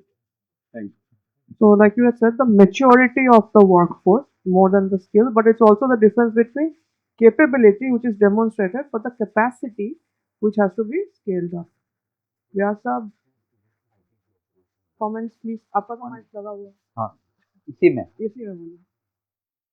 हाँ, नहीं, इसमें मेरा यही मानना है कि ये थोड़ा बहुत कैच 22 जैसी सिचुएशन है. अगर मैं कुछ स्पेशल कोर्सेज ले रहा हूँ एजुकेशन में, और अगर मुझे उसकी नौकरी नहीं मिल रही है, तो I will have hesitation.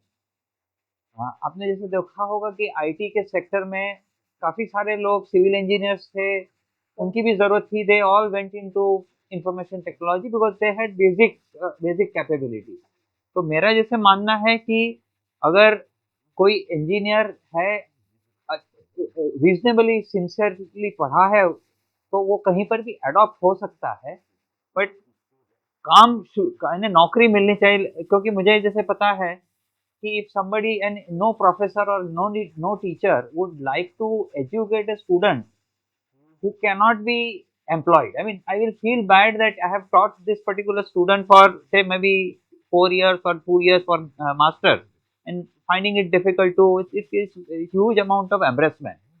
So this is a catch-22 situation. You need all across, and many a times certain skill sets get developed when you have work.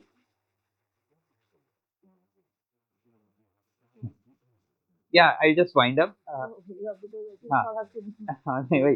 तो certain skill set get developed when you have worked really on the job. तो वो जब तक नहीं होगा ना तब तक, बट शुरुआत हो रही है, एंड मेरे आई एम क्वाइट होपफुल कि होगा, है ना। इतना सारी मेहनत हुई है, इतने सारे अच्छे विचार हैं, तो जरूर things will happen. Thank you.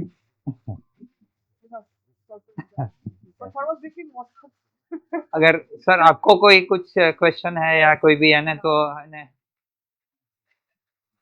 All of us will be very happy to just है ना आपकी क्यूरियोसिटी। अगर शांति बिल के बाद जी बहुत सारे बिग प्लेयर और स्मॉल प्लेयर एक क्लीन एनर्जी के लिए, न्यूक्लियर एनर्जी के लिए बहुत उत्सुक भी है।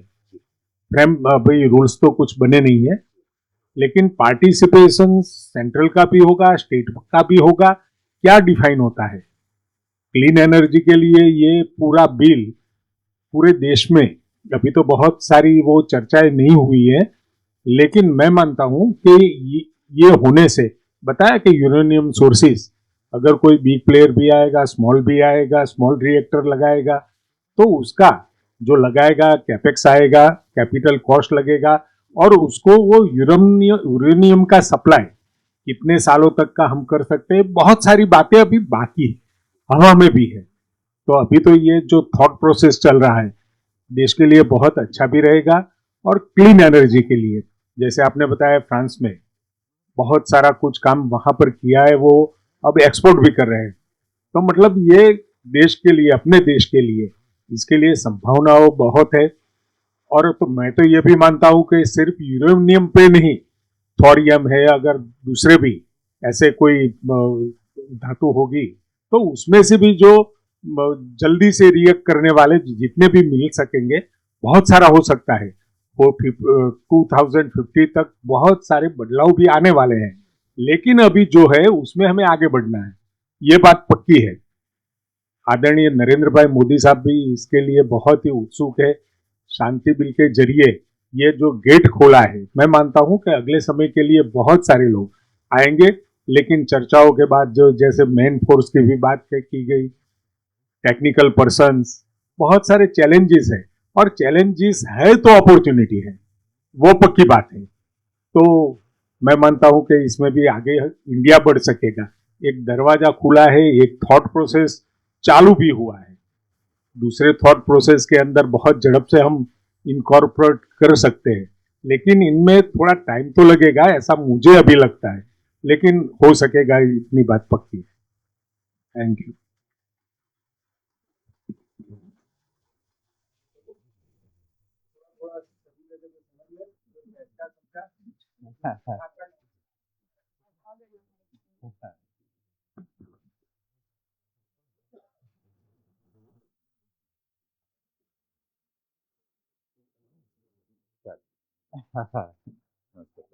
लोगों के नहीं सर, नहीं।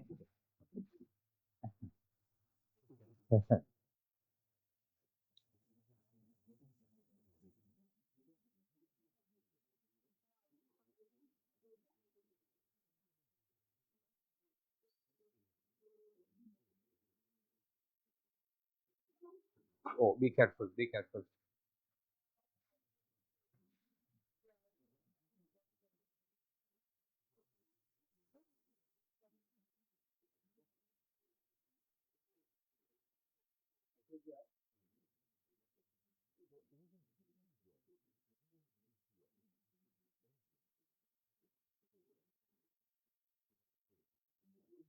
Thank you. Thank you very much.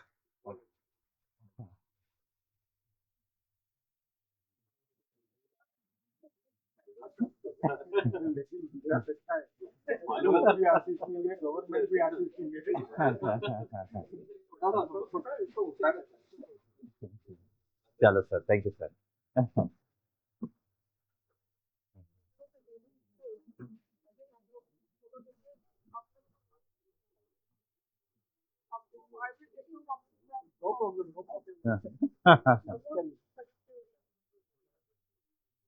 So, we will go this side, no, now? हाँ. अच्छा अच्छा, फोटोग्राफ के लिए. हाँ. अच्छा, ये pen.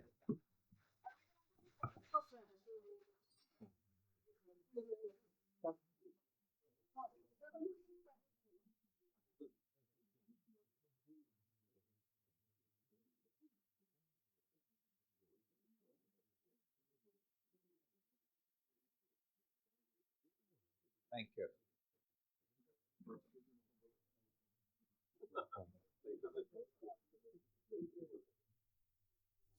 So, many thanks to Vyas ji. आप रहिए, पहुंच जाइए.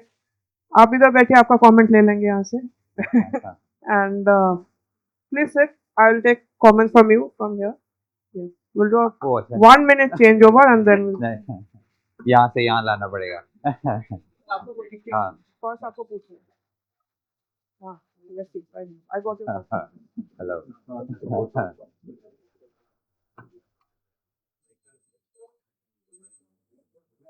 Thank you.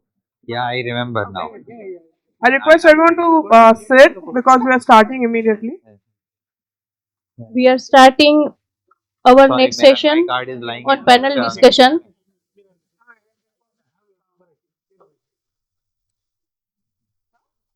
I request Somesh sir to kindly welcome our esteemed panelist for second panel discussion. Okay. Dr. Kalirajan sir, Managing Director, EDF. nbtech@brc.gov.in. Dr. S. Shyamsundar sir, Managing Director, ProSim R&D Private Limited. Shri Ramadurai Raghavan sir, Head of Power Business, TCE.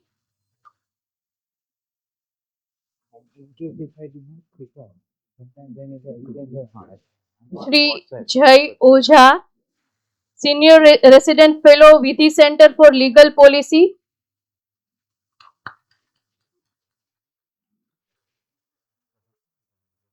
Now I hand over the floor to Shua ma'am.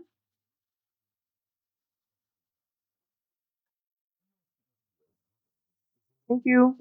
This is our second session. We've had some people from the first session, so I will give priority to people who come fresh to the dais.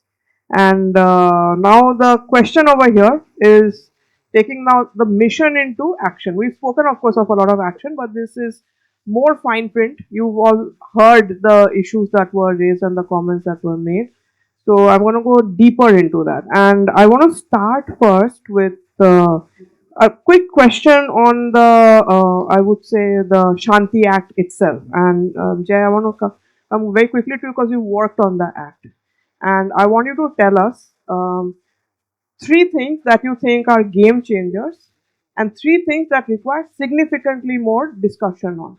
In short, so, and then I'll come to Mr. Somasundar and we'll talk to him about the MSME side, and then I'll come to the both of you.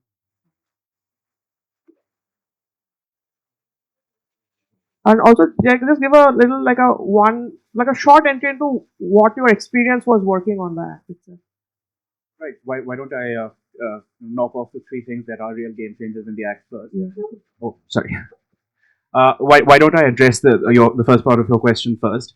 I think the three things that are game changers is fairly easy to answer.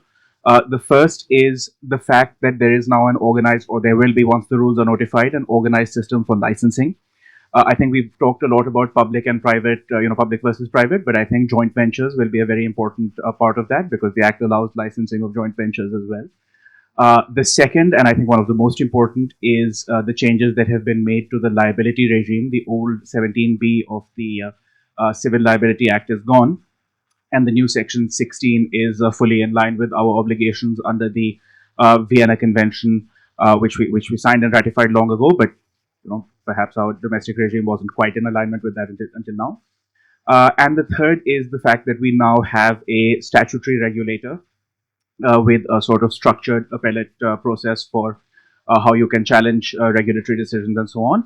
I mean, so of course, I think we can all be proud of how the AARB has functioned so far, but it's functioned in a relatively, I would say, a closed loop because it's been government to government regulation. But now that we have a statutory structured regulator, somewhat independent, I think that should inspire some confidence in potential private players. I'll quickly address the second part of your question as well. What was it like working on it? I mean, it was a dream.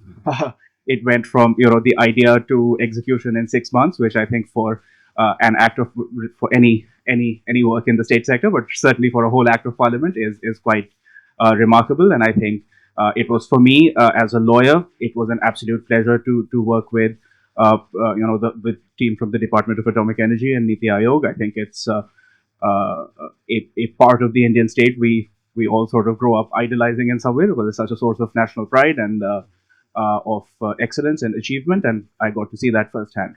So it was wonderful.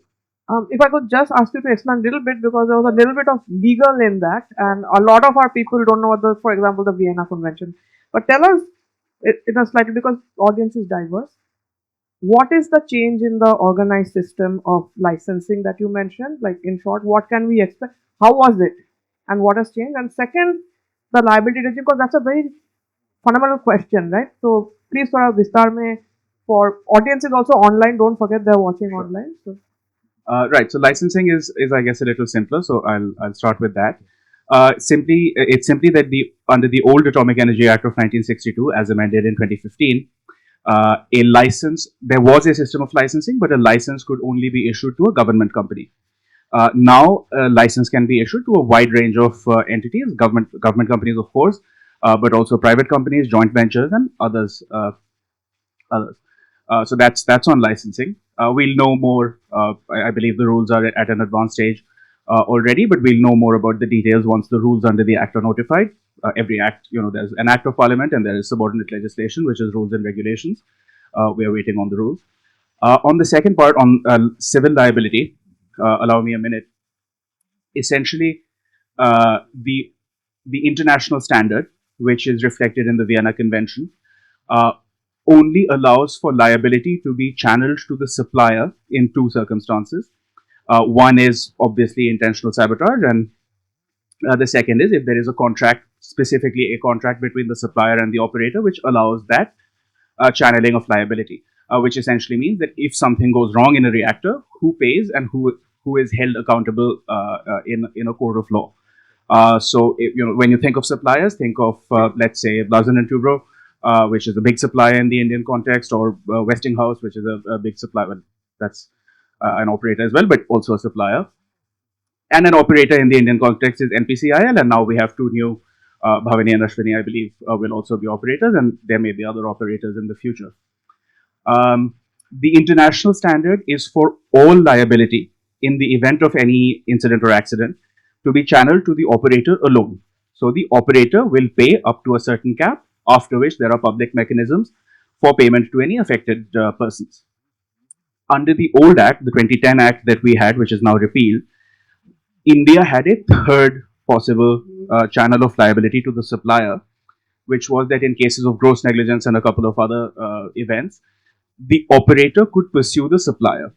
So let's say in our context, NPCIL, or take any international operator, EDF, whoever, could pursue their supplier if there was if you could prove in court that some defective part has caused this accident. Now that is the normal rule of law. I mean, if something like this was to happen in a coal plant or anywhere else, that is correct. Legally, that was correct. But for various reasons specific to the nuclear industry, which we can get into, that has not been the standard in international nuclear law. India has now accepted what is the standard position in international nuclear law as reflected in the Vienna Convention, and that's what the Shanti Act now says. Thank you. I'll come back to you. So, Dr. Samasundar, now you have been in the ecosystem, you are an MSME. You've got many types of research, R&D and such going on. Has the Shanti Act made a difference to you, to other MSMEs? Because we heard in the previous panel of many other stakeholders. But MSMEs का क्या है इसमें? What is the angle? How much benefit are you drawing? How much difference can you and other MSMEs make? Thank you. I will go one step backward. I will take a step back. When we talk of Shanti Act, we have to take a little bit of historical perspective. What happened?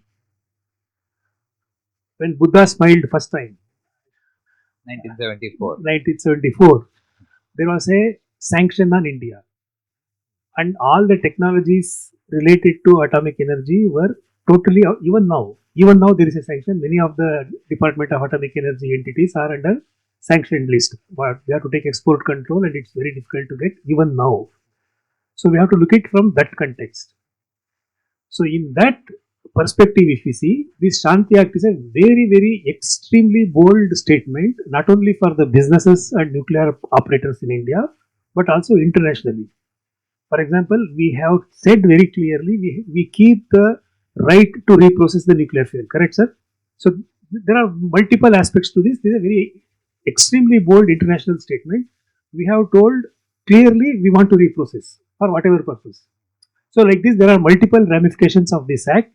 We will not go into that, but then this is one part. Coming to the second part, this, even before the act was passed in the last budget itself, this government said the private sector can participate in the R&D, and now it has been made. Just to give an idea to you, 3 companies have approached us from India to do research and development on generating micromodular reactor. So we have been telling them, "Arey, ye आसान का बात नहीं, this is very difficult. Still regulations are not formed, licensing is not defined." So, but still there is a hope. People are having hope now. The private investors are having hope that they want to. This is appropriate question to be raised in this Vibrant Gujarat seminar, because investors are now looking for opportunities to invest. So this is point number 2. Regarding MSMEs, I think in the whole country, the potential of MSMEs are not still realized. MSMEs have a lot of things to offer for atomic energy. Atomic energy, many people are working, but they require some handholding and support. I will just take one example. For example, I think Malawi was talking about 10 times growth, 20 plants coming up, etc. That kind of capacity has to be created. I think even Mr. Parag mentioned how can we create tradesmen, welders, machinists, and this, who can comply with the requirements of nuclear industry. It is a very difficult job. This has to happen only on the job. So here some kind of a hand holding is required. And in this, both the new players who are coming like NTPC or Adani or Reliance, etc., whoever is coming, or NPCIL or other players, they have a role to play, because this is very important. And we are joining hands with, for example, Dr. Kalirajan has initiated this act, for example, ISO 19443 is one of the norms that are used for quality management practice in the nuclear industry. And in India, practically, many of the companies who are in the sector, they are not aware of this. So we are organizing one awareness creation event in this on May 14th. So like this, lot of activities have to happen, which is required. In simple terms, a ecosystem of all the stakeholders of the nuclear industry is required, which is not there at present in the nuclear energy ecosystem, because it was by and large governed by some of the entities. So such a ecosystem has to be created, and in that the MSMEs will play a very key role. And we have been contributing to the nuclear energy not only in India and outside from our company ProSim in various engineering or design or R&D kind of activities. But the real core of the MSMEs come from the manufacturing sector. They need hand holding, they need training, they need skill development programs, they need support. And if they do, this can be, a lot of things came about costing. So if we train our MSMEs, the cost can be definitely reduced. I think Dr. Kalirajan will have more specific numbers on this, how much cost can come down, etc. But that kind of a training is required for MSMEs. Thank you. But before you stop, my question is, do the MSMEs who are not in this sector, know that the sector has opened up and who are not nuclear MSMEs, let me put it that way. उनको पता है or what should we do to make them aware? We have, I mean 64 million MSMEs, micro business, etc. It could be that most of them don't know about. You are very right. You are very right. The number one, they don't know the opportunity, and if they even come to know of the opportunity, they don't know how to take it. This is why this kind of a requirement is right. Because, for example, there may be in Vadodara, in Ahmedabad itself, there may be some several dozens of companies who make valves. Valves are one of the big requirements for nuclear power plants. So, how do we qualify my valve? I'm just giving one example. How do we qualify my valve or my bearing to nuclear application is a issue that he has to work. So this kind of awareness has to be created. This is where I am telling all the operators, all the technology developers, they have to work together to provide this training. And we have started that with IIT Bombay and ProSim and India Nuclear Forum. We have started. And on just I take this opportunity on 29th and 30th of this month, there is a India Nuclear Energy Forum that is being organized in IIT Bombay. And there also we are holding this kind of sessions on guidance to new nuclear vendor ecosystem. That kind of a one. There are sessions on that. I can pass the details later when it is required. Good information. So I come to you, Dr. Kaliranjan. You've been listening for a long time. Right? First, your thoughts up to what you've heard. And second, my question would be: you're obviously coming with a new technology. We've just signed an agreement on the EPR. You heard the we are speaking about indigenization, Atmanirbhar, etc. Where do you see your EDF fitting in? But if you have any comments on everything that you've heard, please take a minute to tell us. Good evening, everyone. First of all, very hearty congratulations to Government of India and the entire nuclear fraternity in India for having Shanti Act enacted and approved by the Parliament. EDF being a French company operating more than 66 reactors across the world has got a large experience of operating PWR reactors. Now, EDF is very much committed, first of all, to mention that India and France has got a long civil nuclear cooperation, strategic cooperation agreements, and EDF is committed to that. Having said that, we right now, as a project under discussions with NPCIL and Department of Atomic Energy, which is Jaitapur in Maharashtra, which will have 6 numbers of 1650 megawatt reactors. And 1650 megawatt is one reactor capacity, which is the largest in the world right now, which is the technology developed by EDF. And right now we operate 4 such reactors across the world. The second point is, now after the Shanti Act, even little before Shanti Act, we have started our discussions with various players, including NTPC and private players in India. And this has opened out a possibility of bringing more number of reactors in addition to 6 reactors in Jaitapur, which means there is going to be a longer visibility, like Mr. Malya was telling about PHWR fleet reactors scheme. So tomorrow, if EPR becomes more competitive, it also can be a fleet mode reactors for various players in India, which brings in a new technology into India. And this is based on our civil nuclear cooperation between the countries France and India. Well, this particular visibility poses a lot of challenges, as you rightly said about localization possibilities. I put across localization in 2 major areas. One is the design, licensing, owning the design. So when the technology is going to come from France, first of all, India has to own the design. The design has to satisfy the Indian regulatory requirements. That means there is a requirement of Indianizing the foreign technology. Though the technology is already approved in 4 different countries across the world, but in India also we need to go through the process of approval by the regulators. So we call it Indianizing the EPR technology, which also includes licensing. Having said, who will do this? How it can be done? Whether it is the EDF's responsibility to do it. Certainly, yes, EDF will be part of the responsible forum. But as per the Indian regulation, today any technology is being brought into India, it is the responsibility of the operator to get the licensing. So EDF will be acting hand in hand with the operator, whether it can be NPCIL or any other players who wants to get EPR on board. So this is one area. Now in this process, today if I am going to bring the entire design from France, obviously the foreign cost is going to be high.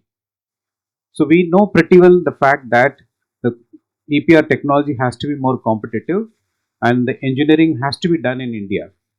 So having known this fact, EDF has already started an engineering company in India in February 2024 itself, which is called EDF Nuclear Engineering India LLP. And that company is right now operating from Mumbai, of course, with the small numbers right now. And those engineers are getting exposed to the EDF EPR technology by supporting our UK plant of the construction. They do certain design and design support for our UK plant construction. So that way, the exposure to the EPR technology design is already started in India. The localization in terms of design has already started. The next part of localization is very important localization, which is going to bring down the cost very, very competitive, is the manufacturing sector localization, which is a supply chain localization. So when we say localization of supply chain, last 2-3 years EDF has been in action in India, approached more than 200 companies who are already part of nuclear ecosystem for PHWRs, and also there are new players who would like to enter into nuclear. So EDF has started along with L&T collaboration in 2019 onwards, training on French codes and standards, because the manufacturing has to be done tomorrow. If EDF technology is going to be adopted in India, the components have to be manufactured based on French codes and standards. The exposure to French codes and standards for the manufacturing industry is mandatory. So in 2019 onwards, we have started training the industry on RCC codes, which are French codes and standards, both mechanical and electrical systems. And there are almost more than 5 batches have been already trained, and we are going to launch further training programs on RCC codes and standards. So this way, we are into preparing the industry, Indian industry, so that tomorrow EDF technology can be 100% localized. And I am proud to say that Mr. Parab is here. L&T Heavy Engineering is already qualified by EDF to manufacture nuclear components. Okay. And they are already ISO certified, also ISO 19443 certified, and they are already qualified.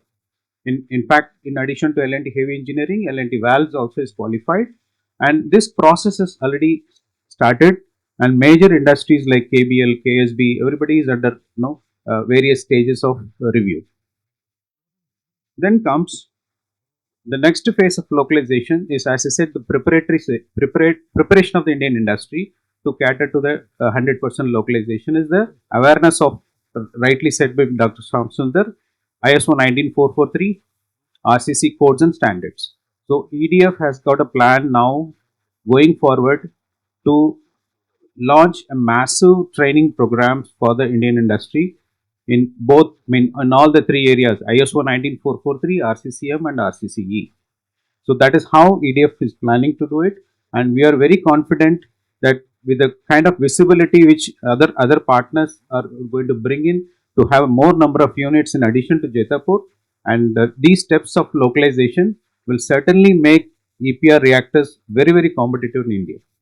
Okay, so you are taking a strong positive outlook to this. Good. Mr. Raghavan, now we've heard from NTPC about the power thing, but you're also in the power business, and we've been speaking only of generation so far. We spoke briefly about offtake by hard to abate, customized, maybe even to the extent of open access or specified. Your SMR is attached to the steel plant, etc. My question to is one, across the power value chain, how is this working? And where do you see it going beyond just the gigawatt or the electrons moving? What's the business angle? Nuclear thing. Okay. Okay. I mean, I also would like you to address the issue that came up in the previous panel of the tariffs also. Yeah. Yeah. Mainly, I would say it all started with decarbonization of hard to abate sector. When we say hard to abate sector, it is steel, copper, aluminium, refineries. So those are all the sectors which are energy intensive, and also it require round the clock power. And when these industries export their finished product to other countries, they need to have clean, low carbon electricity for the manufacturing. So it all started with the decarbonization of hard to abate industries. And when we see the renewable power, solar and wind and battery energy storage to some extent, it is good, but still it will not cater to the industrial decarbonization requirement. So if we want to have round the clock clean power for our industries to decarbonize, nuclear is the only source. If we want to shift from thermal to decarbonize the industries in a big way, we need nuclear. So that's why the famous slogan, net zero needs nuclear. Without net zero, we will not be able to achieve our decarbonization. Without nuclear, we cannot achieve decarbonization and also the net zero goal by 2070. So definitely nuclear has to play a role. The Shanti Act provides multiple players apart from government PSUs. The private also can enter into invest, own, operate the nuclear power plant. So coming to the private sector, which is also important at this point of time. So when the private sector enter, three or four, I would not say challenges, but they are anxious to know about three or four major things. One is the site selection itself. It was talked in the previous panel discussion also. So when the private company wanted to set up a power plant, be it thermal or hydro or solar, it was easy for them to identify land and convert that land into a power plant. When it comes to nuclear, there are so many challenges to make the site suitable for nuclear power plant, apart from water and other things, seismic thing, and there are several rejection criteria as per the AERB code. So site selection is major thing for the private. Second one is the technology. We talked about the foreign technology, but ultimately the private companies would look at the levelized cost of electricity, because the final product, if it is an aluminum or copper or steel, the major source, the raw material is the electricity. If the cost of electricity is more, their finished product will not be competitive in the market. So levelized cost of electricity is one of the major concerns. And the third point is the private players, because they are discussing with the DAE and other government entities how the fuel assurance will happen. In case of government to government, in case of NPCIL, government can play a major role in getting the assurance for long-term uranium imports or stockpiling of uranium. But in case of private, how to? So these are all the answers at this point of time. So depending on the rules and regulations which are yet to be released, so the private industry will go. But definitely, private industry contribution is very much essential to go for 100 gigawatt ambition by 2047. So coming to the grid infrastructure.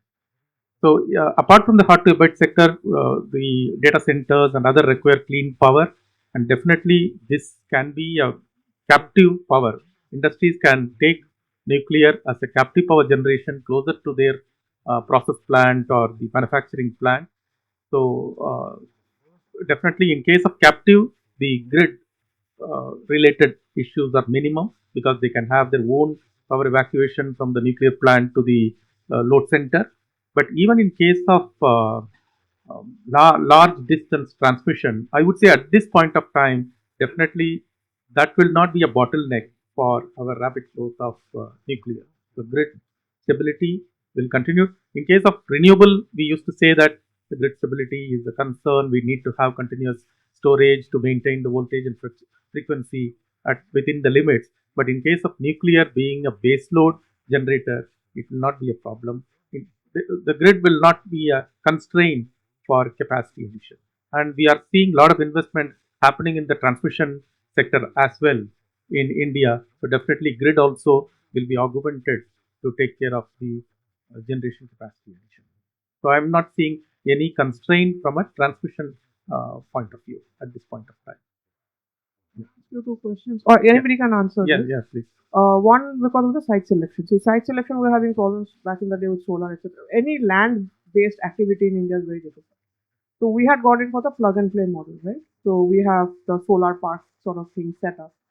What is the potential opportunity if we set up something like nuclear park? So the exclusion zone is set up. Maybe you have some, instead of 1 gigawatt or something, you have like a 10 gigawatt nuclear park, and you give the infrastructure and exclusion zone set up, and then private sector comes and sets up the plant itself. Is that an option? That is one question. The second question is on the fuel assurance, and again, anybody can enter, including previous panelists.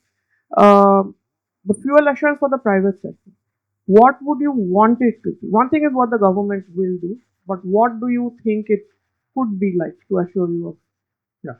So first, in case of nuclear park, definitely it is a possible option. So we can identify a land suitable for nuclear, and we can have a cluster of nuclear reactor at one location that will have an optimum use of land, subject to water availability and other things. Other infrastructure facilities should be available. Otherwise, it is always possible to maximize the number of reactors or the generation at one point of time at one location to optimize all the resources. So that is definitely possible. And second one, in terms of fuel assurance, so one is because still the fuel supply, even as per the Shanti Act, that will be handled by the government. So private will only be using that fuel, and the spent fuel will be given back to the DAE. So in that case, the DAE and the user, the private industry, should enter into a long-term agreement for the fuel supply and taking back of spent fuel from the reactor. So still the rules are to be released. So that's why it is a anxious thing. That is one point that private sector is having doubt on how it will be ensured, because nuclear plants are 40, 50 years of operation. It is not only for 15, 20 years. So how it will be ensured the long-term fuel supply, how DIE will support in importing, in storing and giving that fuel to private at the consumption point. Thank you.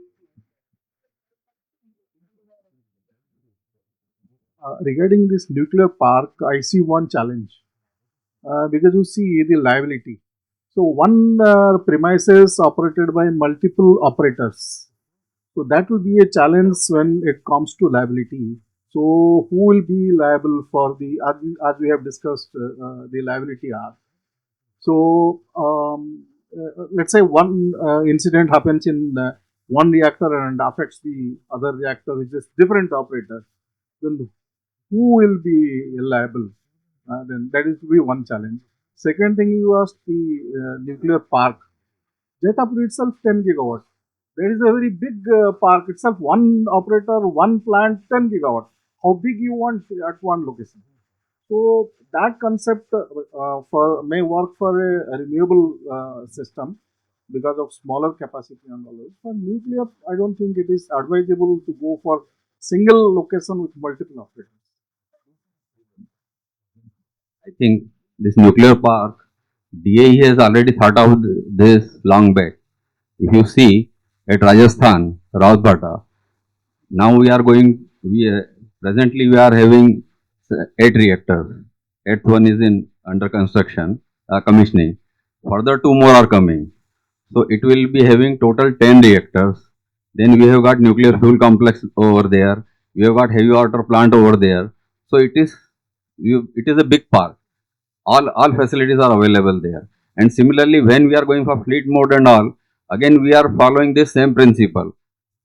Kakrapara we are going ahead with 2 more reactors. Similarly, Kaiga we are going ahead with 2 more reactors. Kudangulam we are going ahead up to 6 reactors we have already planned. So nuclear park is a feasible thing. Now whatever concern he has told, that is important, that nuclear park will be of only one facility. Like presently NPCL is there, suppose EDF is going or Adani or whoever is coming, it should be by only one entity. If different entities are there, then there may be some complex issues.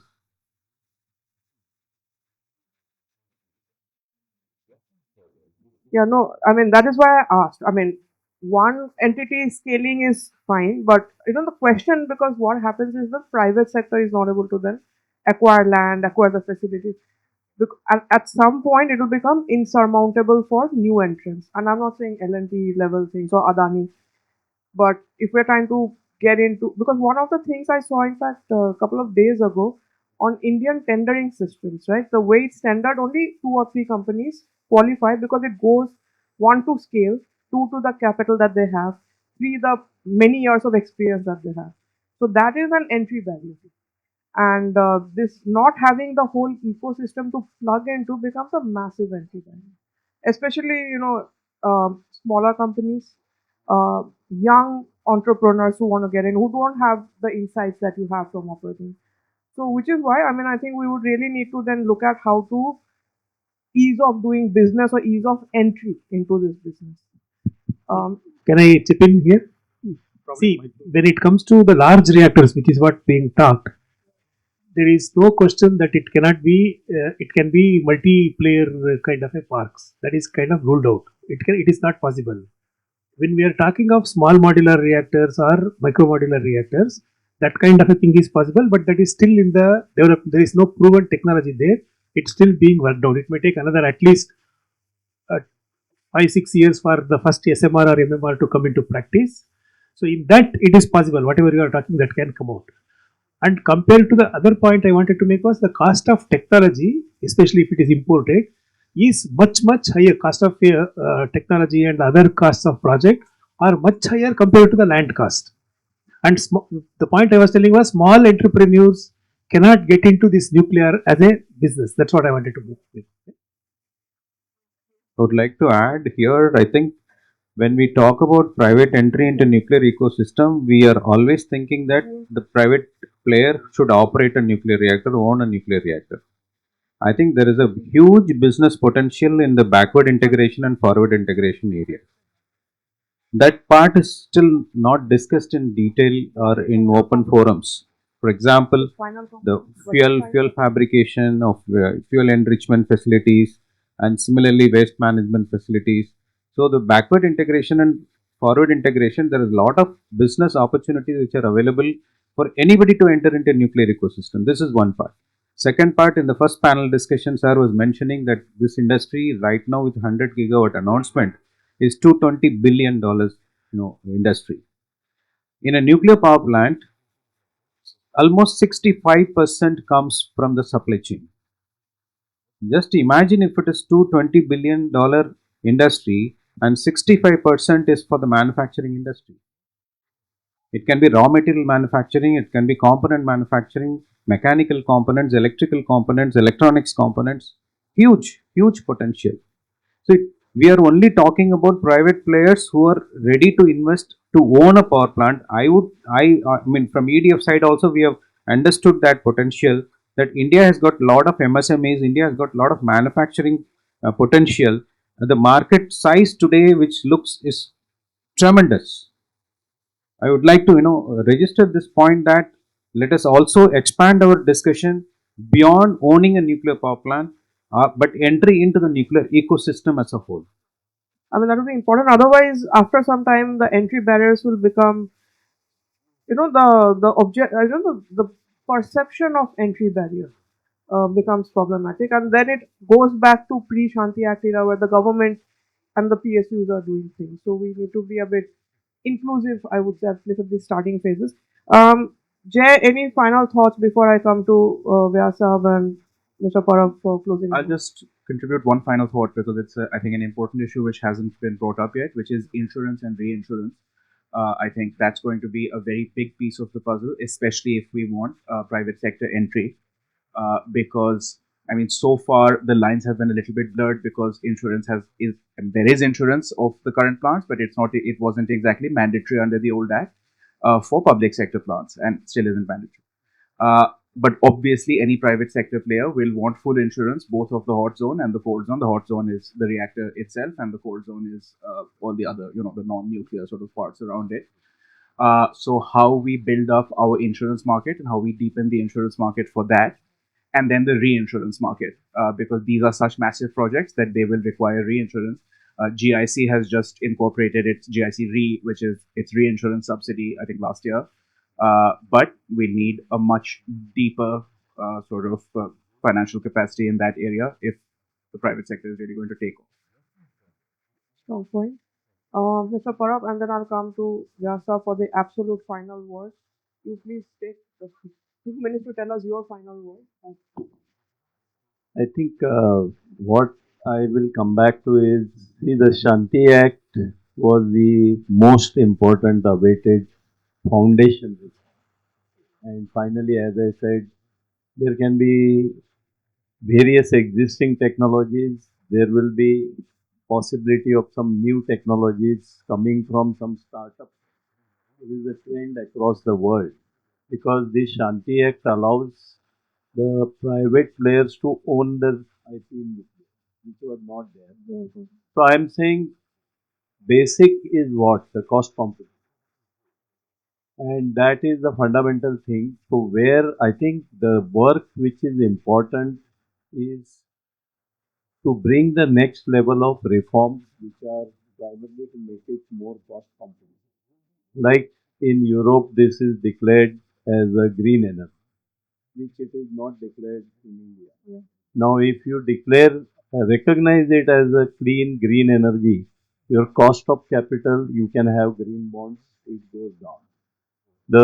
It has to compete with renewable energy, which has got a GST of 5%. Nuclear has got 18%.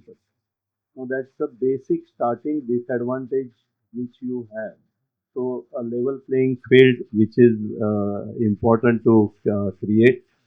The other thing which is equally important is most of the financing which is available, the span is 6 to 10 years. Nuclear cannot be 6 to 10 years. You need it more than 20, 30 years because otherwise you have financiers sitting on your head and then your cost of plant construction itself because of interest during construction will start increasing. So I think this kind of fiscal reform is a need of the hour to make it more competitive, which is a work in progress. And I think I have no doubt in near future the government will come out with it. Well taken, sir.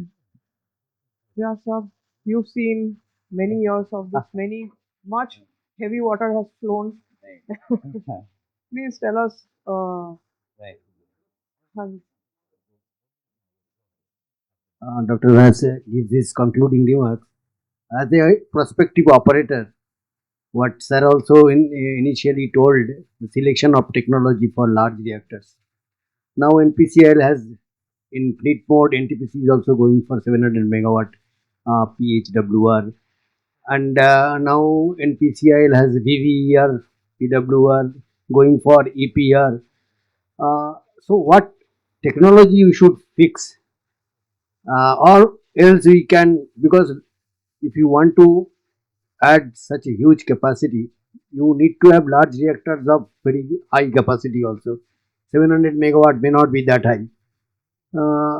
So that is, we are in dilemma which you go for. Like China has adopted AP 1000 as Chinese AP. Then built on that, Hualong reactors has come up. So India, what should we adopt in next 10 years time to fix the technology, and then all training, every needs, everything, manufacturing, all will depend on that. So any guidance from that? So this is one of the most difficult or trickiest question which Mr. Badomaja has asked. Many a times in technology you have certain likes, dislikes based on whatever, is it audible? Yeah.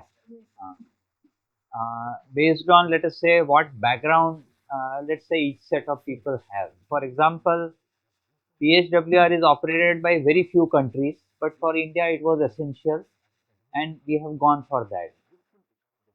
So right now we feel maximum comfort in setting up a pressurized heavy water reactor because we are familiar with it.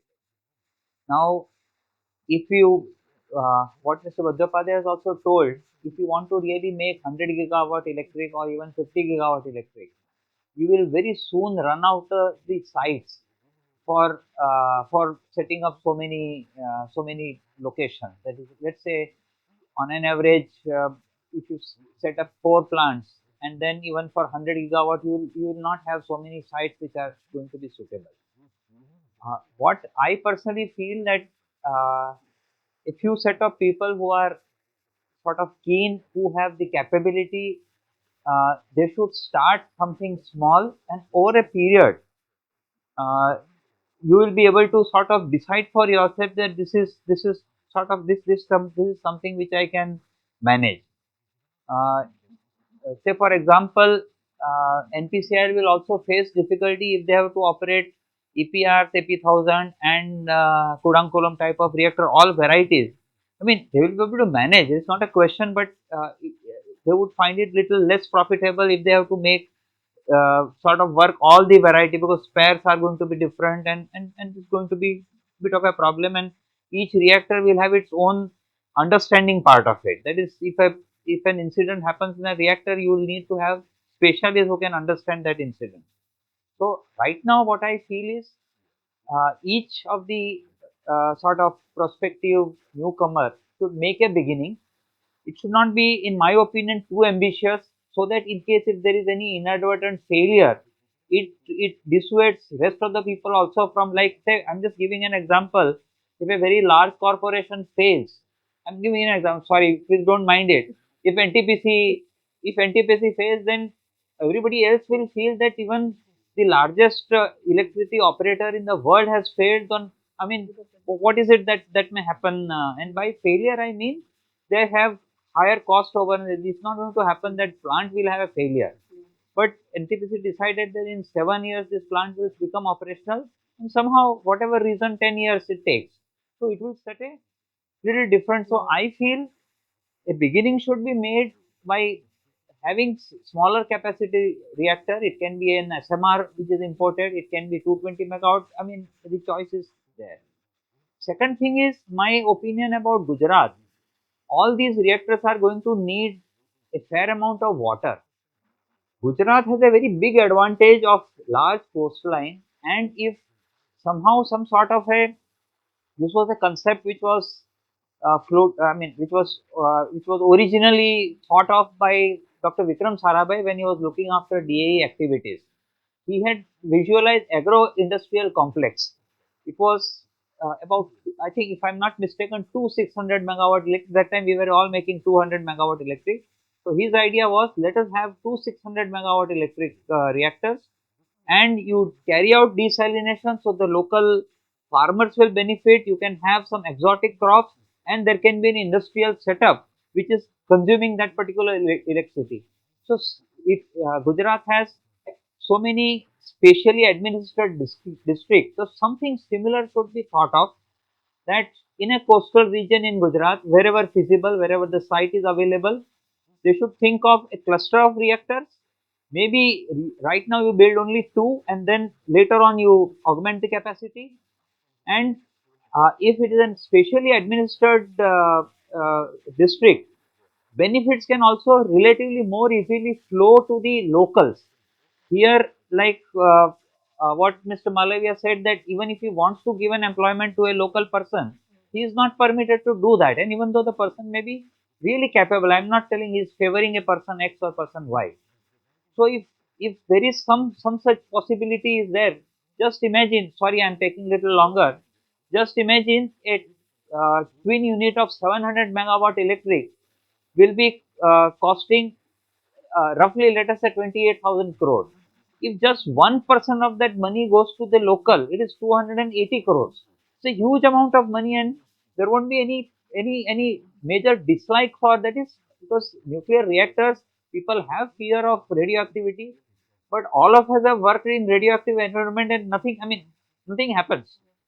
all of us know that things are, I mean, very nicely controlled, and there are really no scopes for errors. There can be an accident, but otherwise there is no scope of errors. So people will accept it. And for Gujarat, this is a very good opportunity. Coastal region, wherever it is not a seismic zone or not very region with high seismicity, if government can identify and request the way, let us say in Jamnagar refinery has been made, some region can be done, and it will be a good thing. This is what I feel. So I Fantastic. don't know whether it has answered any of your questions No, no, or it has not. answered. And in fact, the final point on how does Gujarat take it, because it was Shantiakan national conversation. Thank you for bringing it back to our host state, Foundation Day of Gujarat. Thank you, everyone who's been here. Big thank you to GSEL, Somesh and his team. This is the third time we're doing it. We are going to be doing it again in Vadodara. So we are not done yet. And every time we have this session, something momentous happens. So first time we did it, we had Shanti Act. The second time we did that, we achieved criticality. Now the third time we have done it, we'll see what happens. But I thank all of you for your time. A big hand for everybody who has come here today to speak with us. And so many thoughts have come. This is not a conclusive discussion. We are actually debating how to do, and there's a lot of thoughts that are coming in. So please keep the thoughts coming, and we hope to see you in Vadodara. Vadodara team, of course, GSEL team, thank you very much. Big hand for them. They spent many weeks planning all of this to make sure it goes smoothly. We had ministers are also come over here. Somesh sir, thank you very much for your team. We will first give some mementos to our previous round speakers, and then we'll give it to our current round speakers, and then we'll take photo, and then we'll go home. Thank you very much. Dr. Kapoor, please come.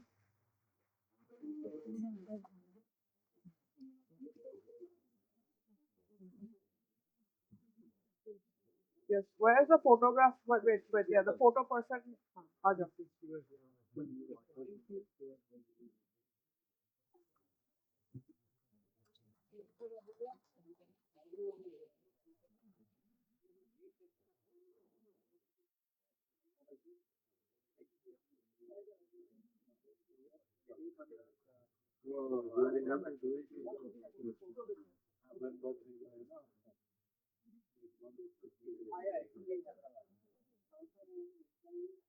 Please come.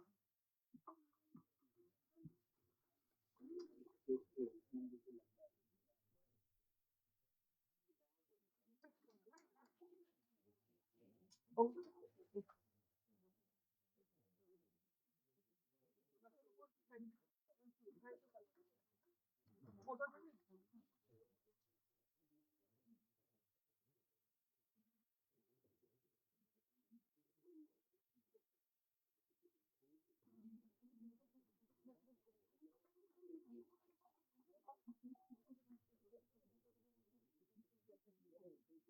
you have to say, no? हाँ, मैं को बिठा दूँ. Okay.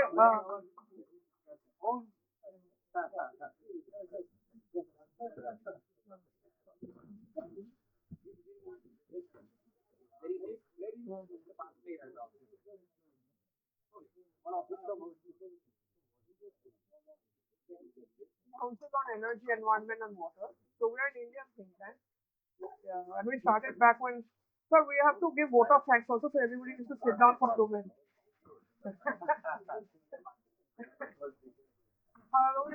Sir, बैठिए sir. हाँ, sir, yeah. Photo also goes back. Yeah, just sit down. We have vote of thanks. Just 2 minutes, please.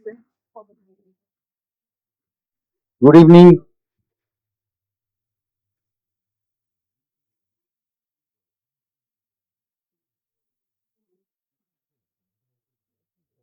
Good evening. So it's a beautiful session coming to an end, and I've been given the honor to give the vote of thanks.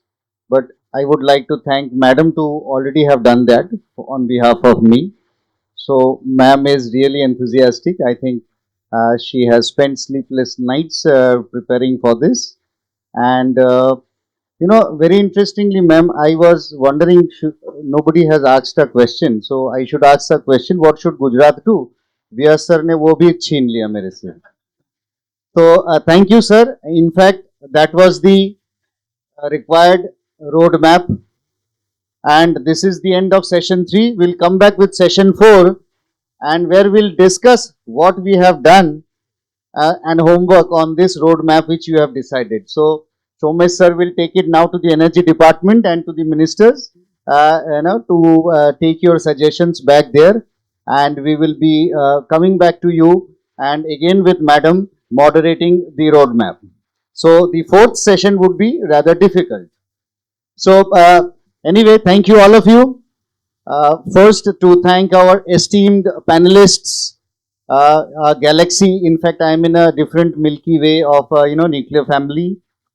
So thank you so much all to have spent your valuable time to have come down here in Surat, be a part of GSEC's initiative to take nuclear energy forward in not only Gujarat but also in India. India looks ahead to Gujarat for everything.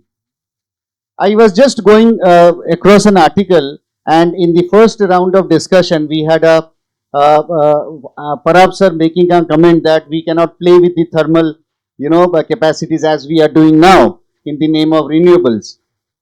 Sir, today at 10:30 a.m. and at 10:45 a.m., the electricity market was quoting a zero rate. There were 8 times sellers and no bidders to buy power. Today being a national holiday on occasion of May Day, Labor Day, a lot of rains across many parts of the country, and we were seeing a miracle happening. And I remember last year also there were few blocks which this happened. And now again, after half an hour, you will see the rates at 10 rupees. So this is how the power market, works. So thank you all of you to become a part of this wonderful nuclear family, and we'll have this family put together in many more seminars, not only this Vibrant Gujarat. And we first would like to thank Government of Gujarat with this wonderful regional Vibrant Gujarat concept, and I think the government is already bearing the fruits of making such seminars. In power sector, we are trying to make full advantage of it. We would like to thank Index B and the organizing committees of this beautiful seminar who have done put up a lot of hard work in the last few days. No doubt this was much easier one because now we are pretty experienced. In fact, our GSEC team, who should be actually congratulated for putting up a beautiful show. In fact, this time they were not worried. They were not. They were not looking worried at all. So I was worried, not seeing them worried. So thank you so much to GSEC team. And when I say GSEC team, all the credit goes to our honorable MD sir, who has taken this beautiful leadership role and guiding us all through. Thank you so much. And the audiences, thank you so much for a big, patient hearing post lunch difficult sessions. But we were all energized with nuclear energy. Thank you so much. All the best. Wish you a safe home back. Thank you.